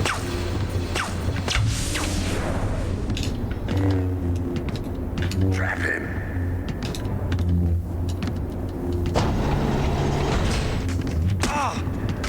Alright, bro. Just gonna kick me. Alright, we're gonna try to do some platforming here and not take too much damage. I love watching the different reactions of the NPCs. Like, one's trying to run away from you, and one just like walks up and kicks you. It was such like a half like effort kick too. He just stood there and half like kicked me in the shin. Like, thanks, bro. Don't let him get away. The voice acting is pretty amazing in this game too, in the best way you can imagine. Did they get any of like the original like movie cast, or are these all voice actors? Okay. Because I saw some of the pictures looked like they were stills from the movie. Oh yeah, I think George Lucas was also involved in making this as well, but it's got a charm to it for sure.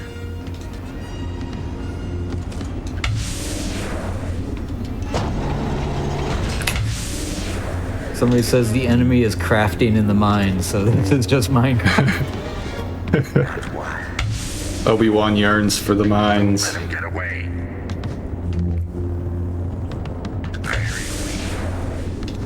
Trying that momentum jump some more. We kind of bonk our head on the ceiling, but it kind of pushes us forward to save a little bit of time. Oops, I don't want to ledge grab. You can ledge grab so many like ledges in this game that it usually ends up being a time loss, but we're gonna do something called a jump boost here. so we can kind of reset our jump on some walls that we're right next to.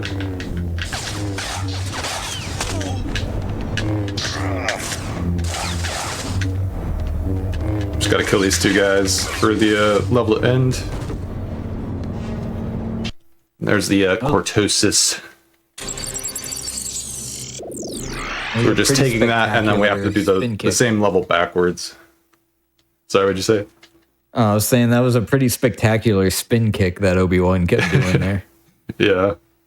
If you hold the force button down, you do some like extra strong attacks. And I'll do that big swing kind of kick move. But later we'll take down some bigger enemies as well. And if you hold the force button for a couple seconds, his feet will start glowing, and that's when you can do a like big takedown on certain enemies.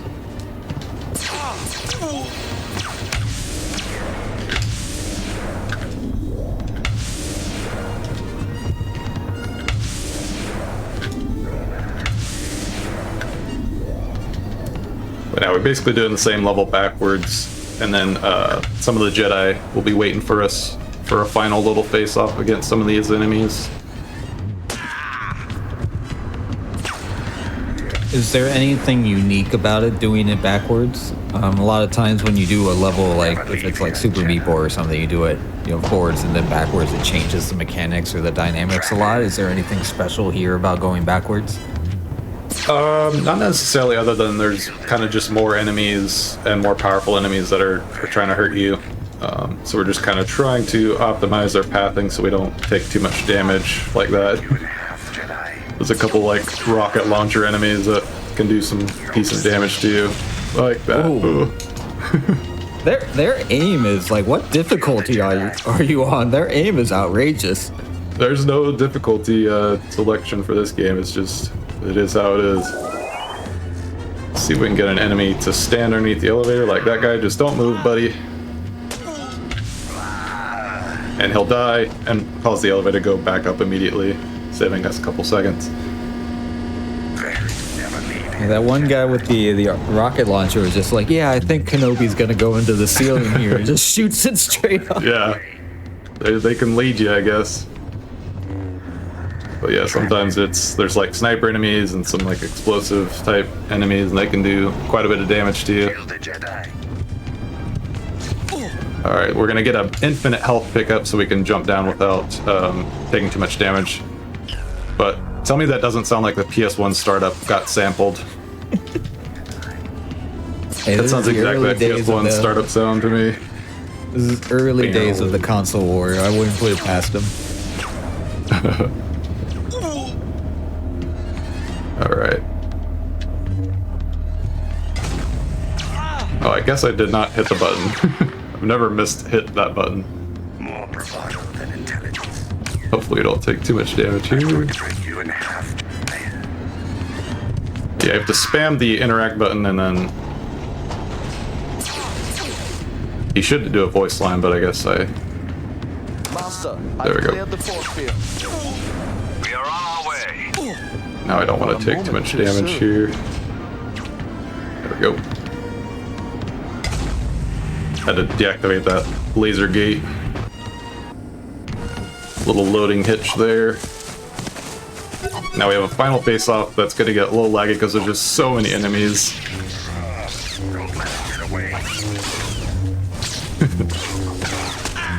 Oh, the Jedi are coming in too. Yeah, our buddies are helping us. Alright, I'm gonna die. There's another infinite health back here. Hopefully our Jedi buddies can help do some damage. I'm going to break you in half, Jedi.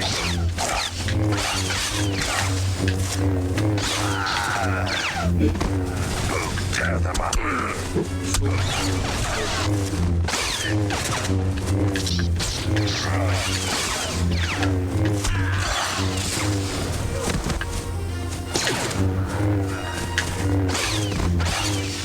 So in this game, can you reflect anything back, like blaster bolts or anything like that? Yeah, you can hit down. So I guess I should have said on the Xbox, the right stick is what I'm using for combat. All the swings I'm doing, when I'm doing the right stick on the left or right, he's swinging left or right. And if you do down, you'll do deflections for some shots.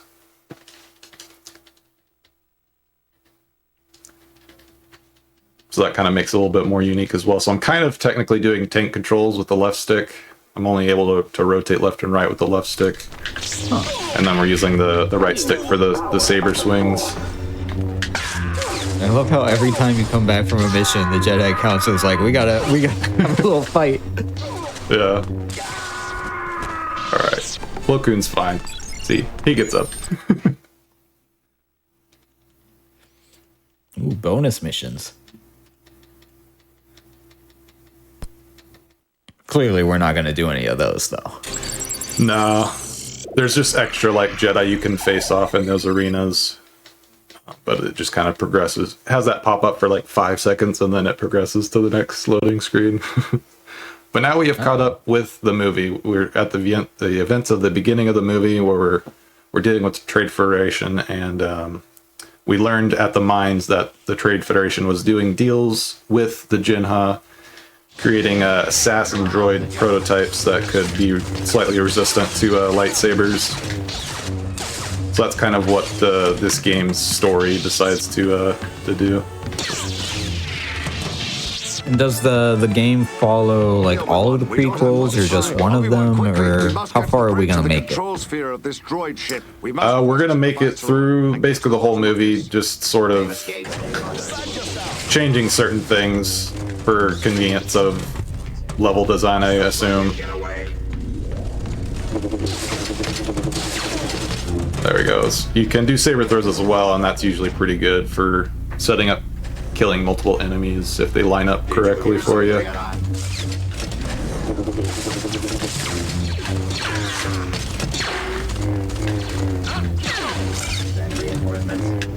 You can also watch me whiff a bunch with that unique input. Oh, it's so hard to hit them sometimes. I was watching Qui-Gon or Liam Neeson or whatever over in the corner just by themselves. Yeah. Obi-Wan, we must find their path finding isn't the best at times. You have to kind of follow them or go a certain distance so that they like change the way they walk. So I'll be doing that in the second half of this level. Hopefully he'll cooperate with us. But it's just some more RNG, I guess. Parts of these levels.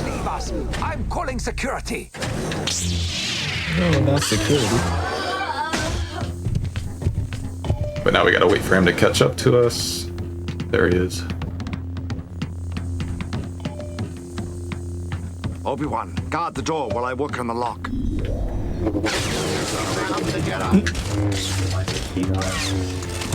They never stood a chance. Let's go.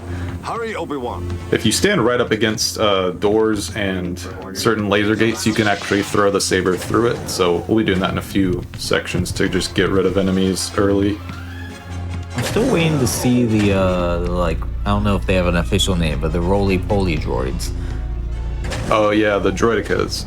We'll see those in, I think we see them in this level actually, which is funny because in the movie you do see them in this part of the movie when they're in this ship. But we will see them later. We have to go through this maze of hallways, destroy a console that controls the turrets in the hangar, and then go on the other side of the hangar. Surround the Jedi. How open-ended is this hallway? I see other doors and side paths and things. Like, is there other stuff to find or do here? There's like certain secret pickups, but they don't really do anything. And they're just kind of just side rooms that are empty. There's not a whole lot of extra branching paths or content that I am aware of. So we're gonna go right here. Sometimes I forget if it's left or right through some of these doors. Defend yourself. I like how the droids can't hit you. It seems like their aim is terrible. They can sometimes, yeah. Sometimes they just stare at you, and other times they'll all be shooting at the same time.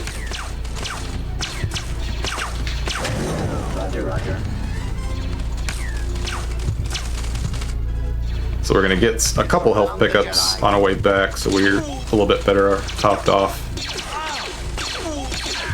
Okay. I'm gonna die. That was the wrong way. You made it though, you're still going. Yeah. Oh, it was close. It took too much damage. The game gets laggier as there's more enemies spawning, and since I didn't kill any on the way over there, the game gets extra laggy. We'll just spawn back at that console and it'll be much smoother, so yeah, I've said it before. If you can't die in the game, you can't be in this show. So it's Obi-Wan. yeah, we're just validating the premise here. Yeah, it's very difficult to get a successful run without dying. I think my record had at least one death, but it was actually kind of not my fault because the game can just kill you sometimes if you're in an area where it's not fully loaded. If you go out of bounds in this game, it just starts draining your health and killing you. So I tried to find a few skips and got out of bounds in some spots, but it would just kill you in most cases. I wonder why other developers don't have something like that. Yeah. It feels sensible to have some sort of, protection from players getting, locked, or like a casual player, obviously, not speedrunners. It's kind of, I wonder why that's not the norm. It does feel like anti-speedrunner strats sometimes, though, that devs put in the games, but yeah, it's usually just to help prevent any casual players from breaking the game. Yeah, there was one game that I ran. I won't say who or which game, but the developers used the speedruns as a way to patch the game, and so they would see what speedrunners were doing, and then they would patch it all out, and then speedrunners would adapt, and they'd patch that too. I was like, come on. We're not your QA testers. More toxic, but other times, like indie developers sometimes are more chill about it. Like one other game I ran briefly was Kena Bridge of Spirits, and that game they had patched after they saw speedrunners get an ability early. And they put this giant like force wall blocking you, and then we just kind of tried to reach out and contact them and like, would you mind removing that again? They're like, yeah, sure. But they still did like patch certain stuff to see what speedrunners, they want to kind of like test the water, see what speedrunners could come up with, I guess, to break the game even more. And to be clear, that's not even remotely like the majority of developers. A lot of developers are very speedrun friendly. We've had some developers on the show before. I've worked with some developers before, and a lot will put in speedrun modes. For example, I think Constance, which we had on a couple weeks ago, they added a speedrun mode. The developer specifically did for speedrunners. I think Bloodstained has a speedrun mode. So a lot of developers very, very pro speedrun. But sometimes you get a developer who's like, I'm going to patch out everything they do. Yeah, I think sometimes it's a case-by-case basis too, like depending on how difficult the glitch is to perform, maybe they'll be like, that's too easy, we need to patch that. But other times it might be like super complex set of inputs kind of thing where it's like no casual player is going to come across that, so we'll leave it in there. Yeah, if I remember correctly, 8-Bit, who ran Constance, said that the developer actually made the glitch easier and more consistent for speedrunners to do. I forget which glitch that was, but...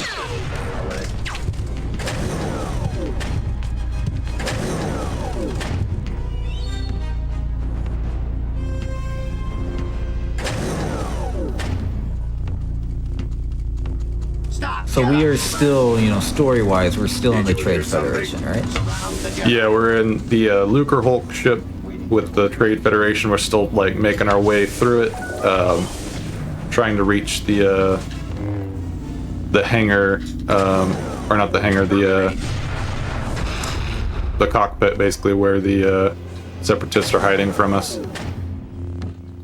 I'm trying to go through. It's been a little while since I've seen the prequels. I'm going through the plot in my head. I'm like, are we gonna get General Grievous on like the Xbox in 2001? I'm like, oh, I wonder what that would look like. But no, that's Attack of the Clones.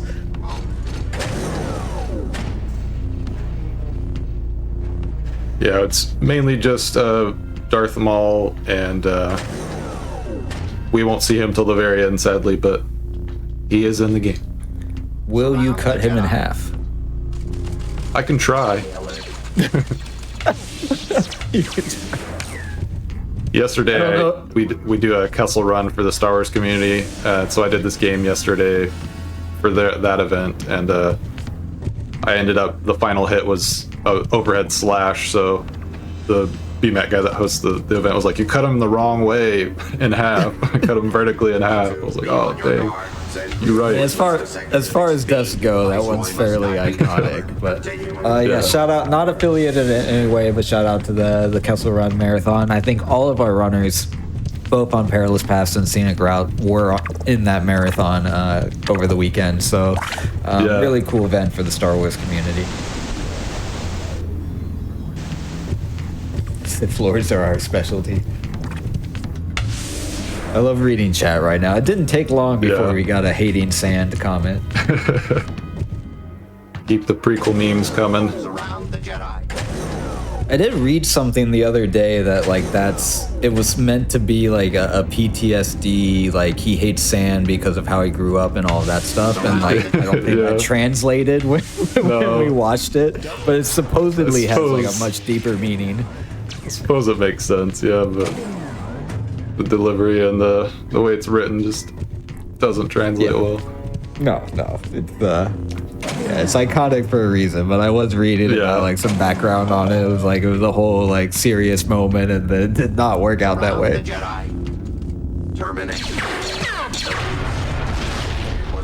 All right, we're hoping Qui-Gon will catch up to us. We got to kill these 3 little waves of enemies, and a new one we haven't seen, the explosive droid that just runs at you.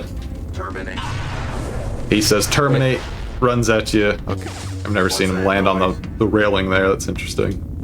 So has Qui-Gon been following us the whole time? He has. There he is. I think this is something the devs did to like help him not get stuck. So he does this like serpentining like path back and forth for a while. I love how you have to pull out eventually he'll walk forward again. There we go. Let's go, Qui-Gon.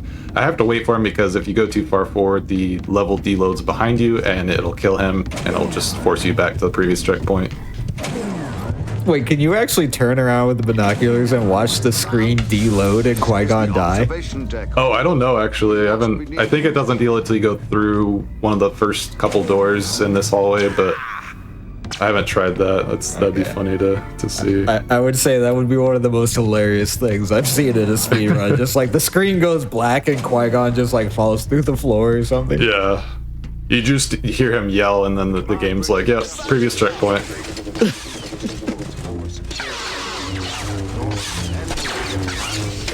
I do like that this game has, I don't know if this is active dismemberment, but like I do see like limbs flying off. Yeah. I don't remember seeing if it happens to like the alien enemies, but it definitely happens to a lot of the droid enemies, which probably was associated with how they got it rated. Like if you saw that happening to alien creatures, they'd probably be like, nah, we can't give you the T rating then. Well, if you don't have the blood, right? Like the lightsaber cauterizes the wound, and so I forget what the ESRB restrictions are on some of those things. But yeah, blood definitely, I think, is usually more mature rated or hard to get T rating with that. Yeah, 2001 was a whole different time in video games. Yeah.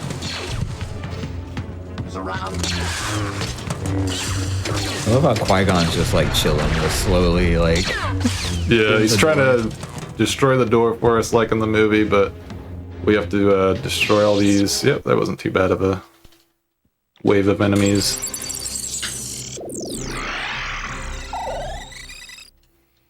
So kind of roughly following the movie now, we're escaping into the stowaway ship, but rather than skip that part, the game goes into that we're going through the ship and destroying like the engines and stuff. But I think Jar Jar might be mentioned in one of these mission synopsis things, but he's not in the game. So the base devs were like, no, we're not putting Jar Jar in our game, sorry. Even though you're going to places where he would definitely be with Obi-Wan and Qui-Gon. Still a controversial decision for Jar Jar. Yeah. Have they? I'm not as up to date on my Star Wars as many other people. Has Jar Jar like done or mentioned or anything as they come back with series like Kenobi or Maul or whatever? Is Jar Jar a thing still, or they just kind of gotten rid of him? Do you know? I don't think they've gotten rid of him, but I think it's just he's not really a relevant character in a lot of the new storylines that they're coming up with for shows and stuff. Taking a bit of damage.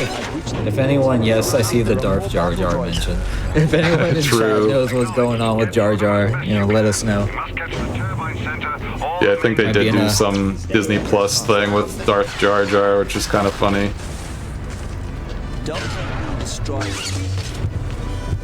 I love how there's just like what looks like a warp drive or something on the back of the tank. Yeah, I don't know what that's supposed to be. Some sort of fuel line or something. Is he pressing buttons with the Force? Because that's pretty baller. That's how I would press all the buttons in my day-to-day life. Just like coffee machine on. Just like across the room. Exactly. Turbine control malfunction and report in.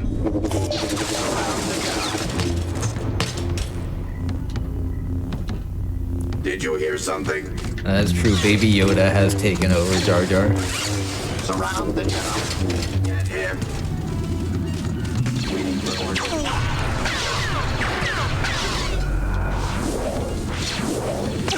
We're gonna press these 4 buttons and we can go through the center, which is gonna be slightly faster than going the alternate route through some hallways and extra enemies. Let it load. There we go. Stay alert.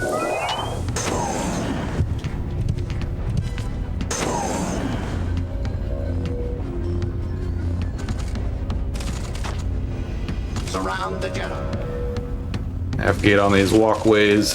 Classic no railings in Star Wars over here. And we're just gonna do a force jump down and hopefully not take too much damage. Yeah, we're alright. But fall damage is kind of weird in this game. Sometimes if I would have just walked off the ledge there, I'm pretty sure I would have died. Yeah, we have this final enemy. The Force lets you jump really high, but it doesn't protect you from the fall. Yeah.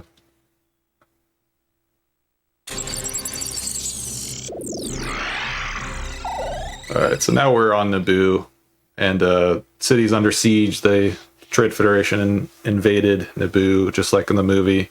There's Jar Jar Binks is mentioned there. His new friend Jar Jar Binks. Oh, friend. But there's no Gungans in this game. There's no Gungans. Oh wow, that's a big cut. Yeah. Apparently George Lucas was involved in this, and he loves Gungans, so I don't know what the deal was there. Obi-Wan doesn't do anything with them, does he? I'm trying to remember. It's been a while, but... Well, there's the whole sequence where they go to the underwater city, and they travel with Jar Jar to the city underwater to avoid getting detected by the Trade Federation. Okay, I remember Jar Jar was like the ambassador, but I didn't remember if Kenobi went down there. We're doing a little skip here. We're not supposed to be on this rooftop, but we can use those momentum jumps to get up here. And we're basically skipping over majority of this level by doing those momentum jumps up above here. Just getting up here to the second half of the level. Through a loading screen in a second.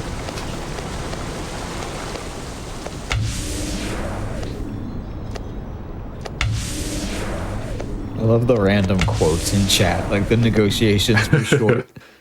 Another happy landing. Somebody said that earlier when you did the backflip onto the speeder thing. Somebody said that. Okay. Would have a little more lag here because there's a lot of explosions happening. Oh my. The screams. Yeah. Did you hear something? Okay, don't kill me, please. I'm defenseless while climbing a ledge. Surround the Jedi. But luckily, I have a full health pickup here. We just gotta platform our way to the last bit of this level.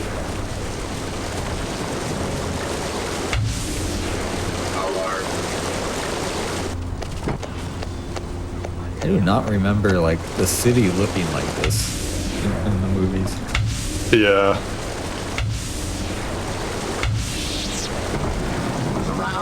Yeah, the droid that said, "Did you hear that?"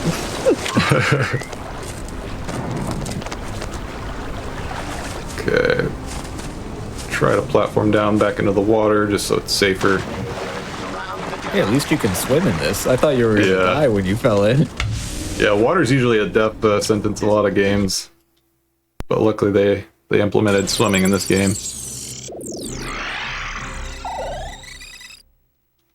And now we're making our way into the palace. Starting off in the kitchen, like butchering area. There's like these meat slabs hung up on the ceiling. It's kind of interesting. Rated T for teen. Yeah. Meat slabs. There she is. You just load in, it's like, oh hey. Stay alert. Never seen that in any other Star Wars game that I can recall. Except actually Jedi Survivor, the one that Parker did earlier. There's actually a meat room in Coruscant that you can go through. Similar vibe there. Okay. Yeah, true.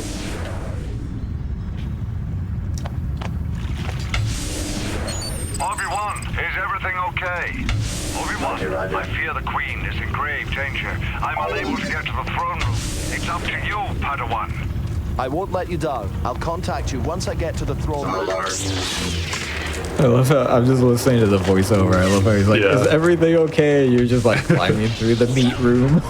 Oh, yeah, I'm good. Don't worry about it. Yeah.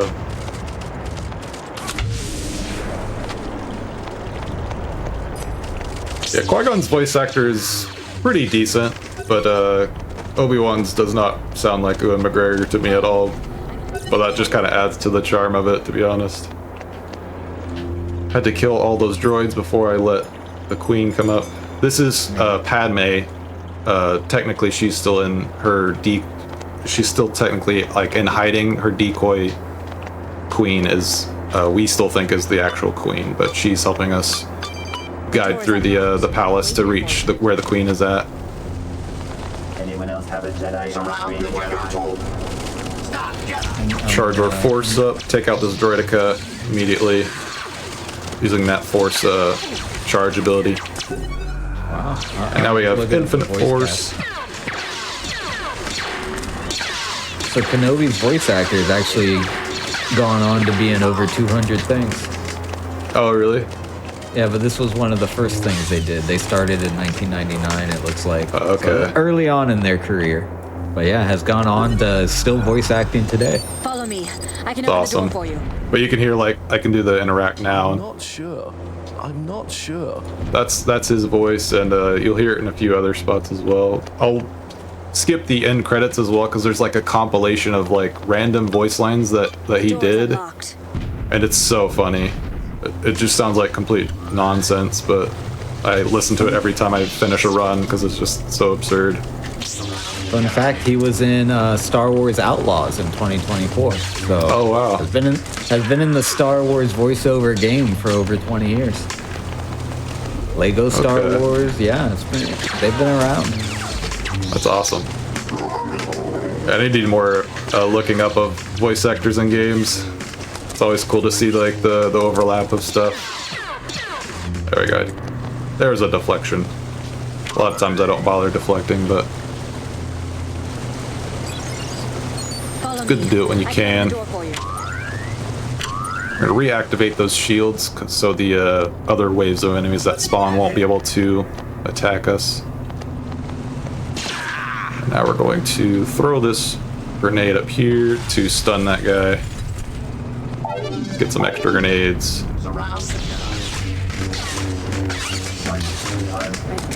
And now we should be safe.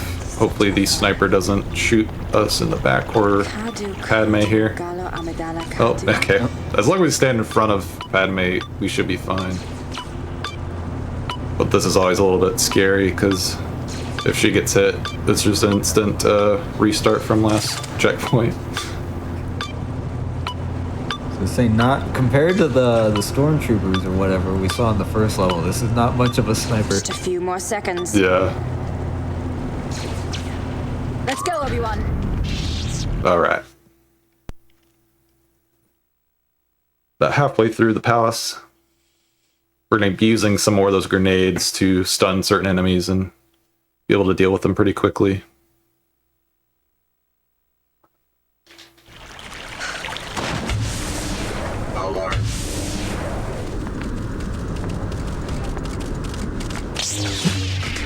Another droideka here.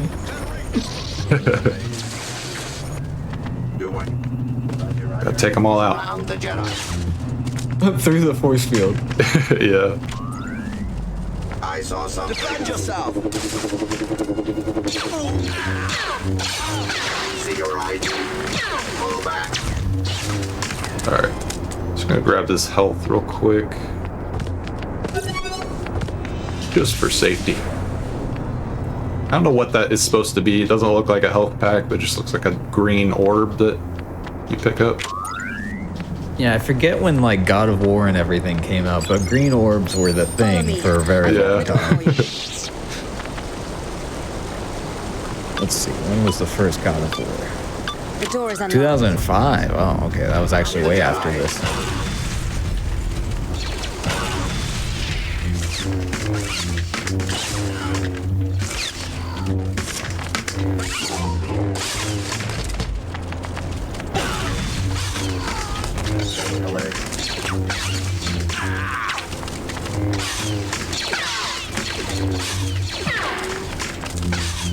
Yeah, we got a couple of reflector kills. I like it.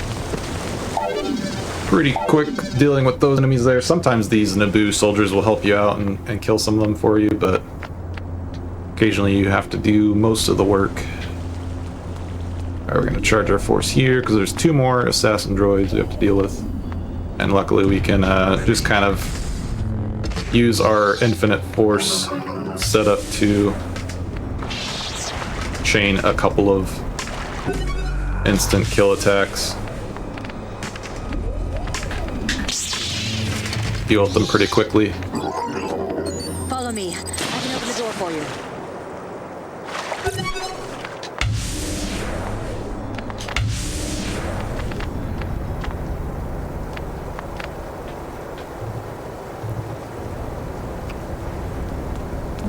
We just kind of hang it. Oh, there we go. Is the throne room. Yeah, we have to wait for every door. She has to unlock it for us. This character model is something, The door though. is unlocked. Yeah. Natalie Portman looking good in 2001, huh? Too late. She For was sure. just taken by the Trade Federation droids. I'll lead you to her. We got 3 more assassin droids here. Oh, these are droids. I assume these were people.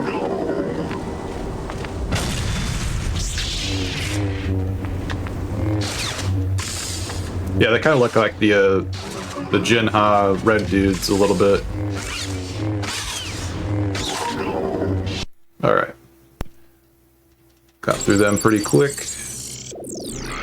So we found out the queen got captured by the Trade Federation. They are taking her somewhere else. So we're on our way to intercept them somewhere else on Naboo. How did she get... She was just in the room with you. Well, it was the decoy queen. So it's the fake queen that's protecting Padme. Big shout outs to the person who just dropped 10 gifted subs in chat. Thank you so much for that. Nice. Yo, Baron. Thank you, dude. Baron's a really cool challenge runner. He does a lot of challenge runs for the Jedi Survivor and Jedi Fallen Order games. Well, Baron, we are the home of adventurous and challenging speedruns. So if you got a challenge run you want to send my way, let me know.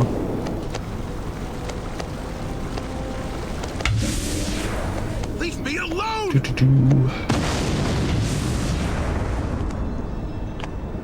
Path our way through here. There's some turrets that can do quite a bit of damage to you if they hit you enough. And there's a tank over there as well, but we're just out of reach for it, thankfully.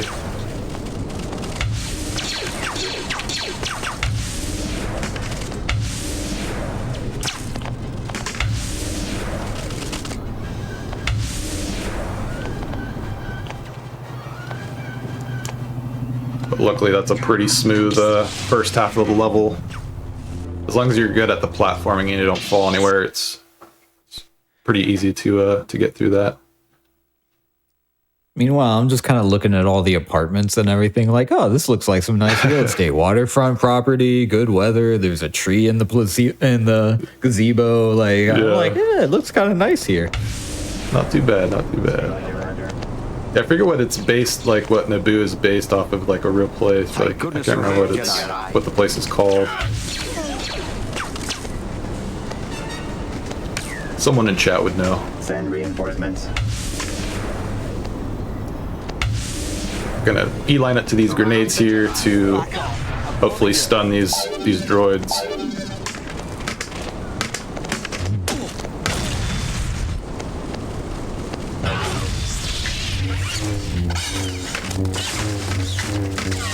Alright, that should make looks like they're dancing. Yeah, when they're stunned, they're just kind of jiggling around.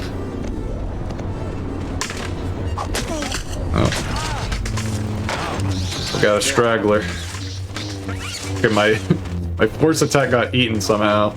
Yeah, I was gonna say, just hopped back up. Right back up.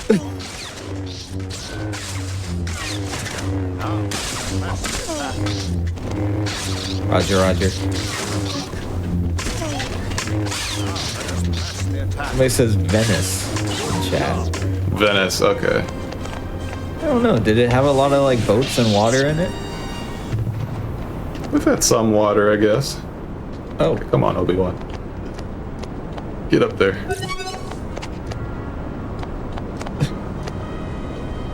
Obi-Wan's having some trouble in this section of Naboo. Yeah. I guess Qui-Gon already went up. There we go. We have to wait for him to get to the top of the stairs before the next level sequence can load. We wait for Qui-Gon, but Qui-Gon doesn't wait for us. True. But now we have the final section here where we're gonna intercept the little escort that the Queen is being taken on by the Trade Federation. The Federation escort will have to pass this way. Put away your saber. But in the movie, this is where Jar Jar would be with us here, and he'd be jumping down with us. They don't adapt well to new situations. We can but use it's just us. pincer tactic, attacking from the front and rear to confuse them. That's an interesting crouch animation. Like puts his leg behind him. Oh yeah. And attack their flank. Oh, a little crab walking. Ready. It's beautiful. Let's go. Hurry. Roger, roger. Alright, we're hoping for good RNG here with the enemies. Sometimes they can just randomly go to the Queen and kill her. So we're hoping for none of that. Oh, they are right next to her. Right, eliminated. Good job. Okay, I died. Unfortunate. I kind of got stun locked there, but it was all some worth it because we got the close up of Qui-Gon's face there. Yeah, which was spectacular. The camera glitched out and showed his face real close. Follow me, Obi-Wan. So we can just do more fun walking around. For my command. There's a convenient bottleneck here. The Federation. A lot of times I do tell people, like, everyone's always super interested when a new game comes out, speedrunning the newest thing. But I often think it's really fun to go backwards in time and like speedrun older games or even games that are a little janky or whatever, because I think it makes it really for like a fun and entertaining way to play them, and this definitely seems like one of those. Definitely. attack their flank. Yeah, I find that a lot of new releases, sometimes the ones I'm interested in are already like super like involved with speedrunners and glitch hunters, and I find like a lot more fun in finding these older games where there's hardly anyone playing them or smaller communities, and you can still find some interesting stuff. Okay, I don't know what killed her there. That straight shot must have clipped her. I thought that was in like the intentional end of the level. I was just like, what? Oh no, that's just some RNG in this level you gotta watch out for. I should have my saber out because I think that shot must have hit her behind me. Wait for my command. She always goes to the back corner here on the left. Literally out here catching strays. For now, Yeah. boys will attract too much attention. We're outnumbered. Well, that would be a dead run for sure if I was going for record. Especially now that I died twice. Classic pincer tactic, attacking from the front and rear to confuse them. I'll mount a direct assault from the front. Tell me what a pincer attack is again, Qui-Gon. I want to know. I was gonna say I'm just listening to the voiceover. I'll lead an attack from the front. Let's go. Hurry. All right. Third time's a charm.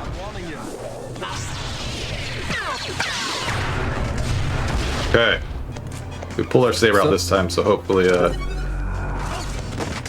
So if she dies in one hit, how are you expected to do this casually? I don't know. Like, there's no difficulty, so I feel like a lot of casual players probably never finish this game. Eliminate the threat. Luckily, you get a few continues or whatever per level, and then you can just restart from that level. It looked like Obi-Wan took the forcefully turned him around to look at him, and then tripped him and stabbed him. Yeah, I think that's part of the like the scripted part of using the ultimate force thing. If you do it from a distance away, he'll like force pull him to you before he does the actual takedown animation. I didn't know Obi-Wan was gangster like that. Like, you will look me in the eyes as I stab you. Watch those LED lights turn off. What? But if you remember in the movie, Tatooine was kind of a side character for Obi-Wan. He kind of just hung around in the ship while everyone was doing fun stuff like pod racing. But in this game, we're playing as Obi-Wan, so they decided, hey, let's have the decoy queen get kidnapped again, but this time by Tusken Raiders. So that's what we're doing now. Going through a long stretch of Tatooine canyons. I didn't remember the heads on spikes in the prequel.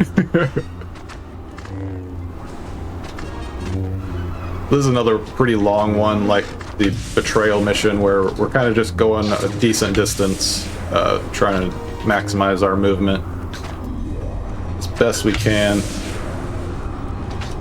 We will have a skip on the second half of this level. Oh, they set him on fire this time. Yeah, you can catch on fire in the boss fight where we fight the Tusken Raider chief. He can catch you on fire.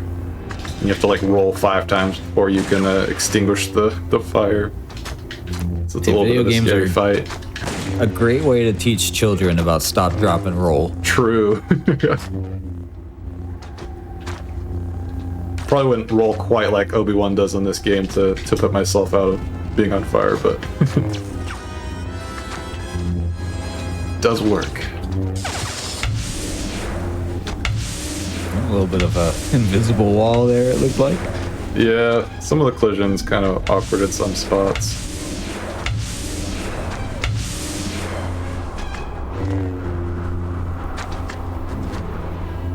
Or me just messing up the inputs to not get the momentum jump forward. Oh, there we go. We got lit on fire there. Stop, drop, and roll. Yep. Damn, that is a lot of health in one place. Yeah, I guess they're expecting to get hit by quite a few of those. The devs knew how hard they were making this game. I'm getting like Borderlands Psycho vibes off of these raiders. They just run at you while on fire. Yeah. Yeah, Obi is doing a hell of an Olympics floor routine. That's right, chat. Definitely. A little loading hitch there. There we go. Some loading in between the loading screens sometimes on these older games.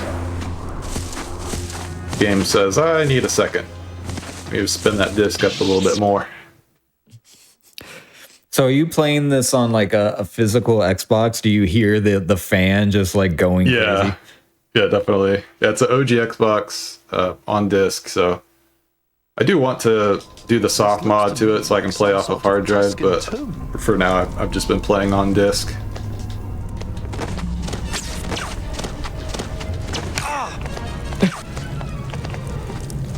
Alright, so here comes up a skip here. We're gonna hopefully get the using that jump mechanic again. We're gonna hopefully be able to make our way up this slope. There we go. So that skips a decent like side section that we'd have to go through a bunch of hallways and stairs and stuff. But this is an area you could come back to kind of like overlook the area you were at, kind of thing. So we can utilize that jumping mechanic to glitch our way up that slope. There's some serious wall art there. Yeah. Gotta make our way down this final little path here before we fight the boss.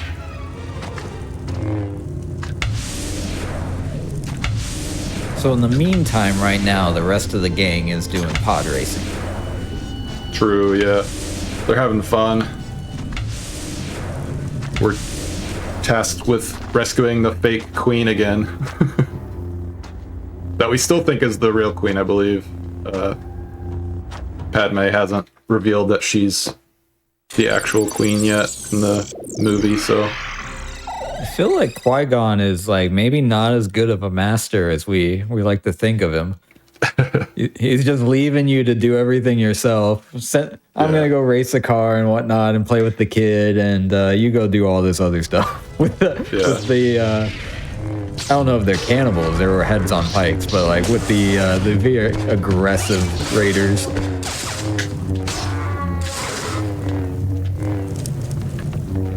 Yeah, we're tasked with telling them how high the midichlorian count of the kid is and rescuing the queen again.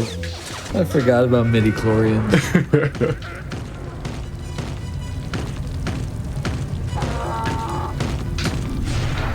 We're gonna throw some of these fire barrels at the chief here to hopefully... Come at me, bro. What are you doing? He just wants to give you a hug. Staring menacingly at me. So is he just on fire the whole time, or?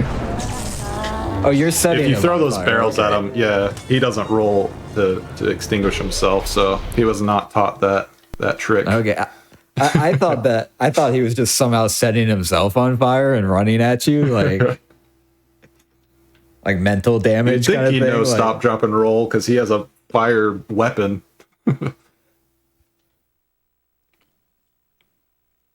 All right, got to face Mace Windu now. Oh, he's a little bit tricky sometimes. Yes. But he likes to roll and force push you, and every time he rolls, you lose the targeting on him.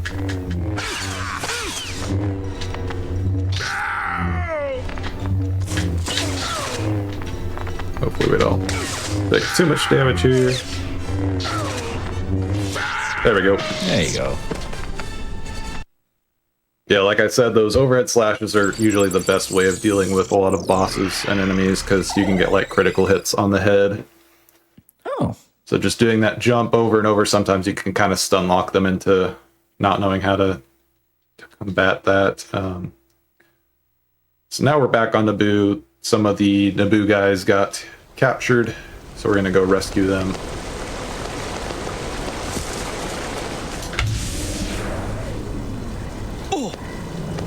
We're going to try our jump boost again here to skip over some side platforming.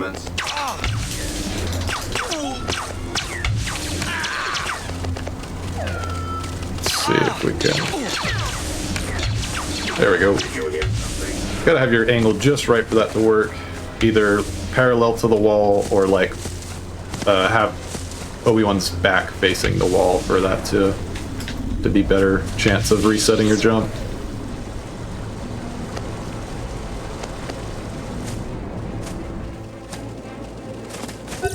Yeah, this is one of those levels that's pretty tricky because you can take a lot of damage from enemies and you have to survive quite a while before you can get to the next sections.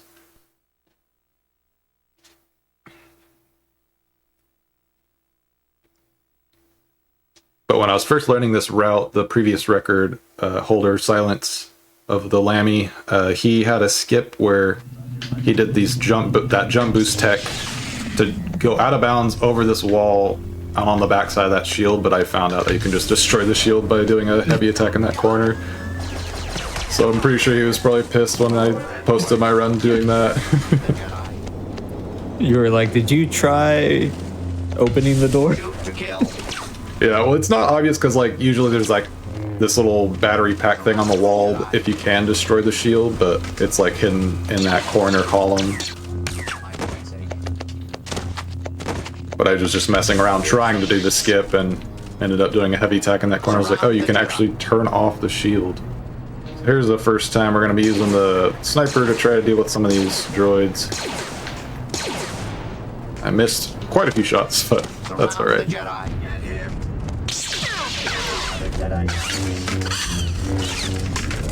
Alright, gonna do a force attack here, take out one of the guys.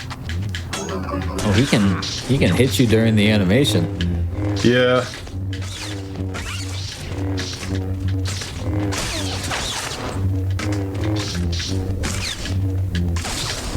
Usually when it's one-on-one, it's not too big of a deal to do the jump attacks. There we go. Just hopefully we don't get sniped too much. No, the snipers seem to... It's really the rocket launchers you gotta be worried about. Their aim is perfect. The snipers, they can't do anything, apparently. Alright, this is a little bit scary of platforming. Ooh, almost failed that. We're good. Yeah, luckily the ledge guard is pretty powerful if you're just holding forward and kind of in the general aiming direction. There we go.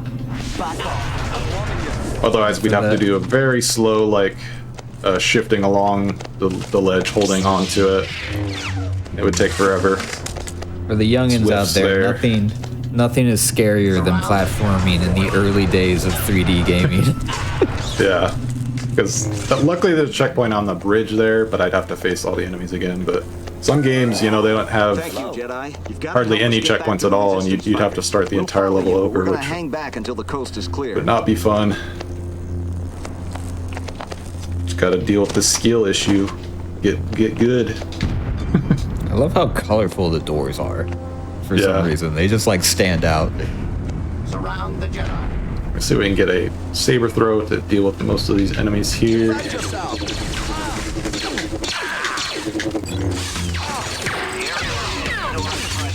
I do respect that the droids just keep shooting you while you don't have the saber. They don't wait for you or anything. They just go to town. Yeah, no mercy.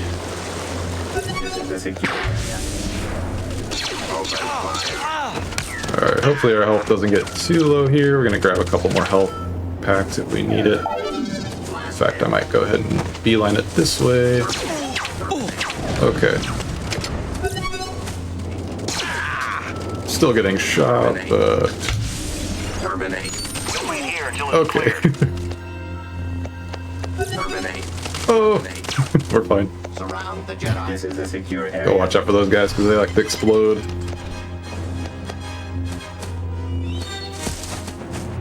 There's one more health pick up there.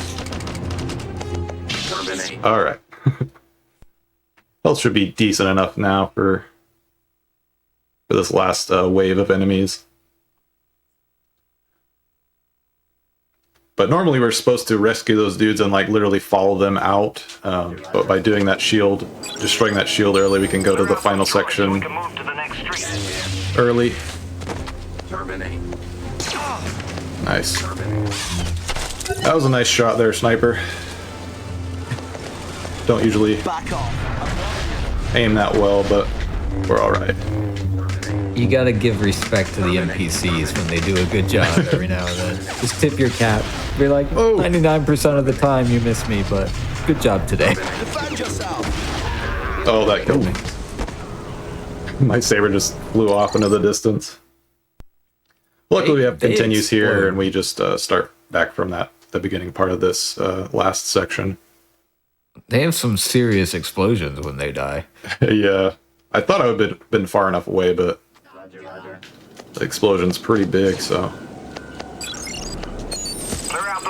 It makes you wonder why they even bother, like, fighting you or anything. The droids should just run right at you. Yeah. Back off. There we go. Oh my. That wasn't too bad of a damage.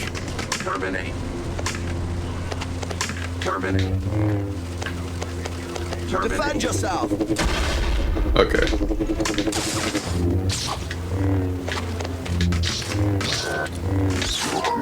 I do find it funny he yells out defend yourself as he becomes instantly with no defense. Yeah. Okay, there we go. The next sector have been removed. We're gonna try some grenade throws here, because there's one last little bit of enemies. It's the Jedi. What's that noise? My joints ache. Okay. I think we have one more checkpoint right there at the end, but we might have to do the first section again. They are not messing around. Yeah, those enemies, if you're close to them, they won't shoot you, but if you're just the perfect distance away, they'll do those highly explosive shots at you. So we might have to do... Yeah, we'll have to do this again, but not too big of a deal. Clear out those droids so we can move to the next street. Terminate. Got our full health now, so should be able to deal with these guys. Oh, I didn't realize those droids in particular looked like they were carrying explosives. I thought all droids just kind of exploded like that. You killed them a certain way. So these really are like the psychos in Borderlands who just run at you with explosives. Or is that like Serious Sam, I guess? Yeah, I remember. Have been removed. Good job, Obi-Wan. We're moving ahead to the next courtyard. I don't have too much experience with Serious Sam, but I played a little bit of Borderlands. Okay, I think they both do it. Blast him.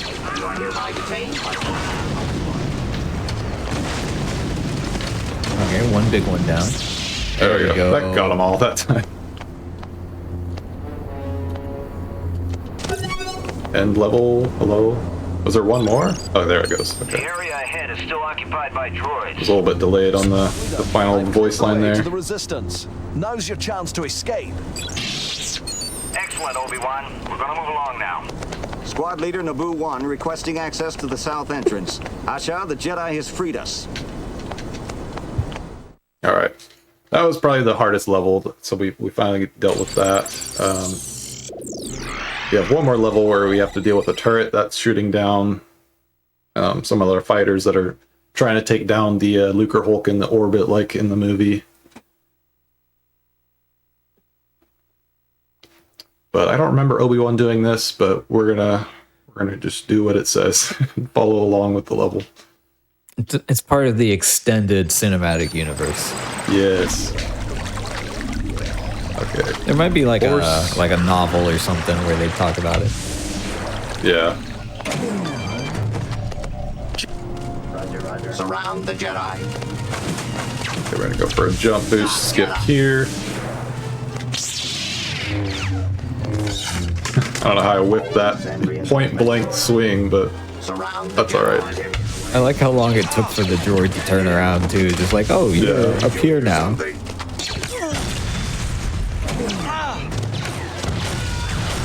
Gonna have a little bit of lag because all the enemies, but we'll eventually get to the next section.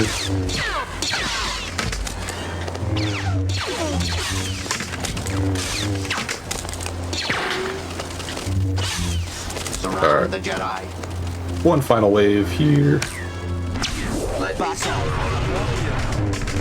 Wow. Defend yourself.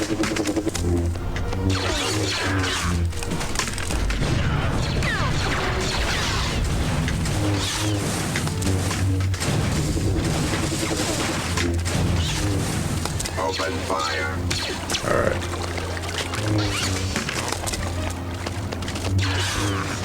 There's something like very like special about this in terms of like just feels really interesting and satisfying to watch like the droids running around with like bayonets and like the oversized explosions and just like I don't know. I'm really feeling it. Yeah, there's not really any other Star Wars game quite like this one. And you can only play it on the original Xbox, so it's kind of one you don't see a whole lot because of that, I think. I think I'm actually going to get the full health pickup here just for safety. We got another final stretch of enemies to run through, and hopefully we don't take too much damage. Come on, you want some of me? NPC. You messing with me? Huh?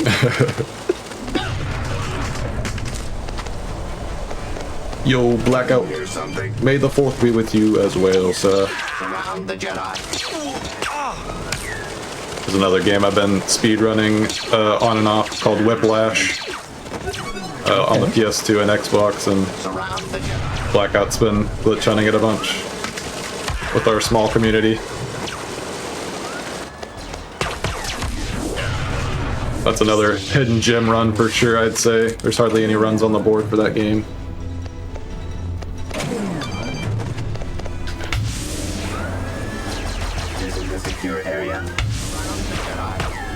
Alright, let's see if we can make this jump. Not take too much damage. That's a don't snipe really me good too much. comment. In chat, somebody says this game feels like Obi-Wan is telling this story to some children. Yeah. Yeah, there was like 300 droids. They all exploded when I got anywhere near them.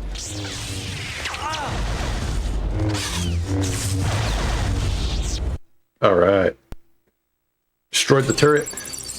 Now we have one final mission here where we're destroying these shield barriers so that doors can open and all the Naboo soldiers can make their way to different areas. Gonna let the cutscene play a little bit because sometimes it likes to crash if you skip immediately. There we go. Found that out the hard way. I like how you say let it play a little bit. It was like literally a tenth of a second. It's all like one frame of it. You know how we speedrunners do, we'd be spamming input sometimes when we're supposed to be skipping something, so if you skip that immediately, it'll just straight up crash or freeze sometimes. We have to destroy each of those little console deals and then we can move on to the next area. What is that? That's one of the droid starfighters.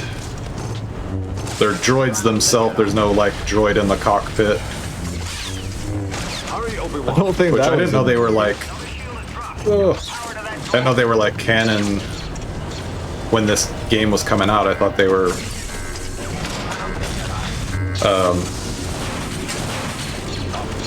later, like in later releases of the movie, that George Lucas added things to it. But I guess they were always known about or something. I was gonna say maybe they were in a release I haven't seen or something, but I don't remember those. It's been a little while, but I was like, okay, that's interesting. Yeah, I don't think they're like walking around in areas that you'd see too much, but usually like in the background kind of thing.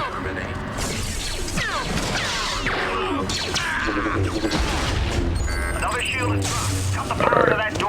Health is a little low, so hopefully we don't take any more hits. There's those jumping slashes. Are they just magically appearing behind you, or are they like trying? Like if you were watching, would they come up through the floor or something? Or Yeah, they're coming up through the floor right here below me. They like spawn in these elevator things, lift them up. Somebody in chat asking if this is the only Star Wars game. It is not. We were doing all Star Wars today, so we had 2 other Star Wars runs before this, and we are going to have Battlefront 1 and 2 after this.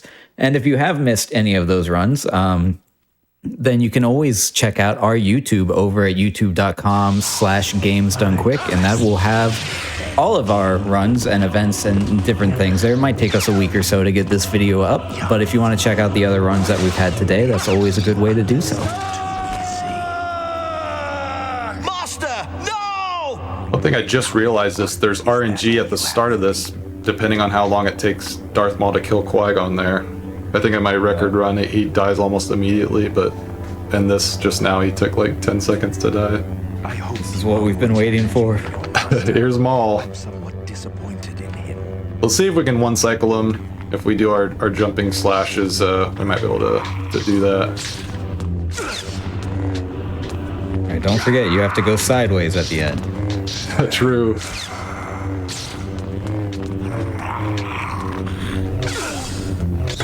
Oh, hey. We didn't go on the final hit. That was not sideways. There we go. We'll pretend we cut him in half first and then did it overhead slash to finish him off. Right, it's one of those samurai things where actually he was already cut in half. Yeah, that was time, by the way. Oh. But yeah, that was a decent run. We had some hiccups where we died and had to restart, so that's where a lot of the time loss comes from with waiting for loading and stuff. But I'm gonna skip the credits here, and you can hear the final compilation of voice lines that the Obi-Wan voice actor did, and it's a treat. So here you go. Choose the Force. Choose a job. Choose the dark side. Choose the Council. Choose a flubbing big lightsaber. Choose protocol droids, holo projectors and R2 units. Choose Watto, Tatooine and Alderaan. Choose fixed interest credit payments to Sebulba. Choose a Corellian freighter that did the Kessel run in less than 12 parsecs. Choose a Wookiee. Choose sitting in Jabba's throne room, watching mind-numbing dancers, stuffing green tubers into your mouth. Choose rotting away at the end of it all, disappearing into thin air, nothing more than an embarrassment to the whiny kid you trained on the way to Alderaan. Choose your destiny. Choose the Force. But why would I want to do a thing like that? I chose not to choose the dark side. I chose something else. And the reasons? There are no reasons. Who needs reasons when you've got a lightsaber? There it is. There we go. Cinema. That's in the game. Since we finished a little bit early, I know that there was a little something special, a little bonus we were talking about doing before the stream. If we want to find out what happens when you deny somebody the rank of master. Yes. Battle Royale. I don't know if when this term was invented, but it's definitely pre a lot of the other Battle Royale games that started coming out. But we're going to face off a lot of the other Jedi in the Council and free for all. Last one standing. Oh, they all fight each other. Yeah. It's just madness. Well, as we're doing this, there's no better time to talk about if you have any shout outs or if you have anywhere that people can follow you, your Twitch stream, your Discord, anything. I know that you were on the previous run too, and we were saving those for this one.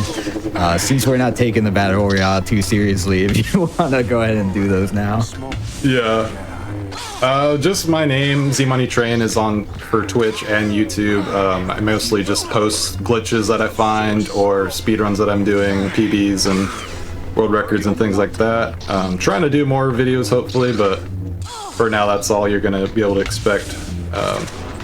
Also have a job, so I don't stream that much, but I do stream sometimes on Twitch, a few times a week if I can. But yeah, that's pretty much it. I don't think there's a Discord for this game, but you can reach out to me on YouTube or Discord if you want to learn this route.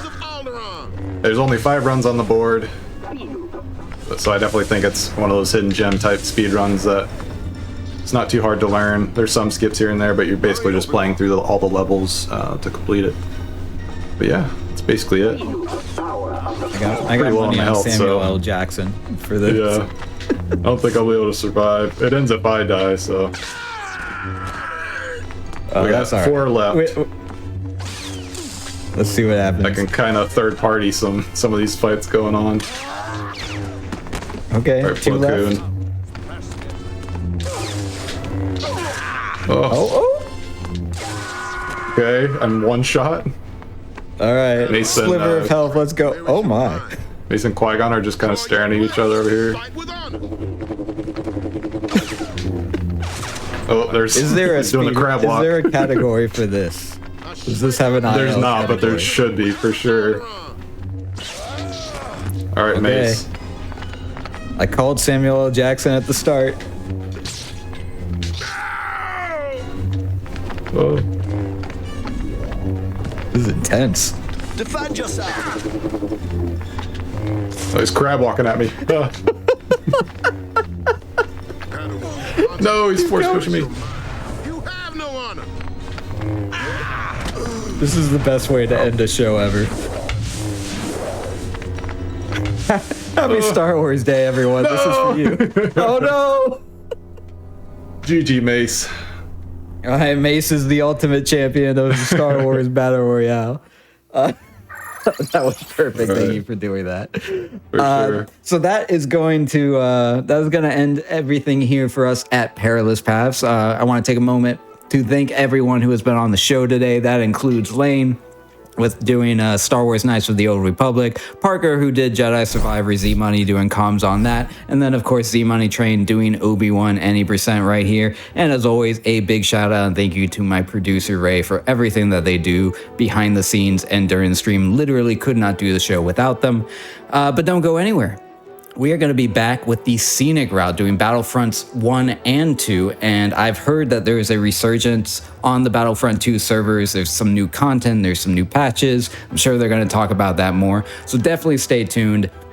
Never a better time to be a Star Wars fan, to be a Battlefront fan. You're not going to want to miss out on that. But thank you for everyone hanging out with us today, and we'll see you back here for another Perilous Paths in 2 weeks. But until then, take care.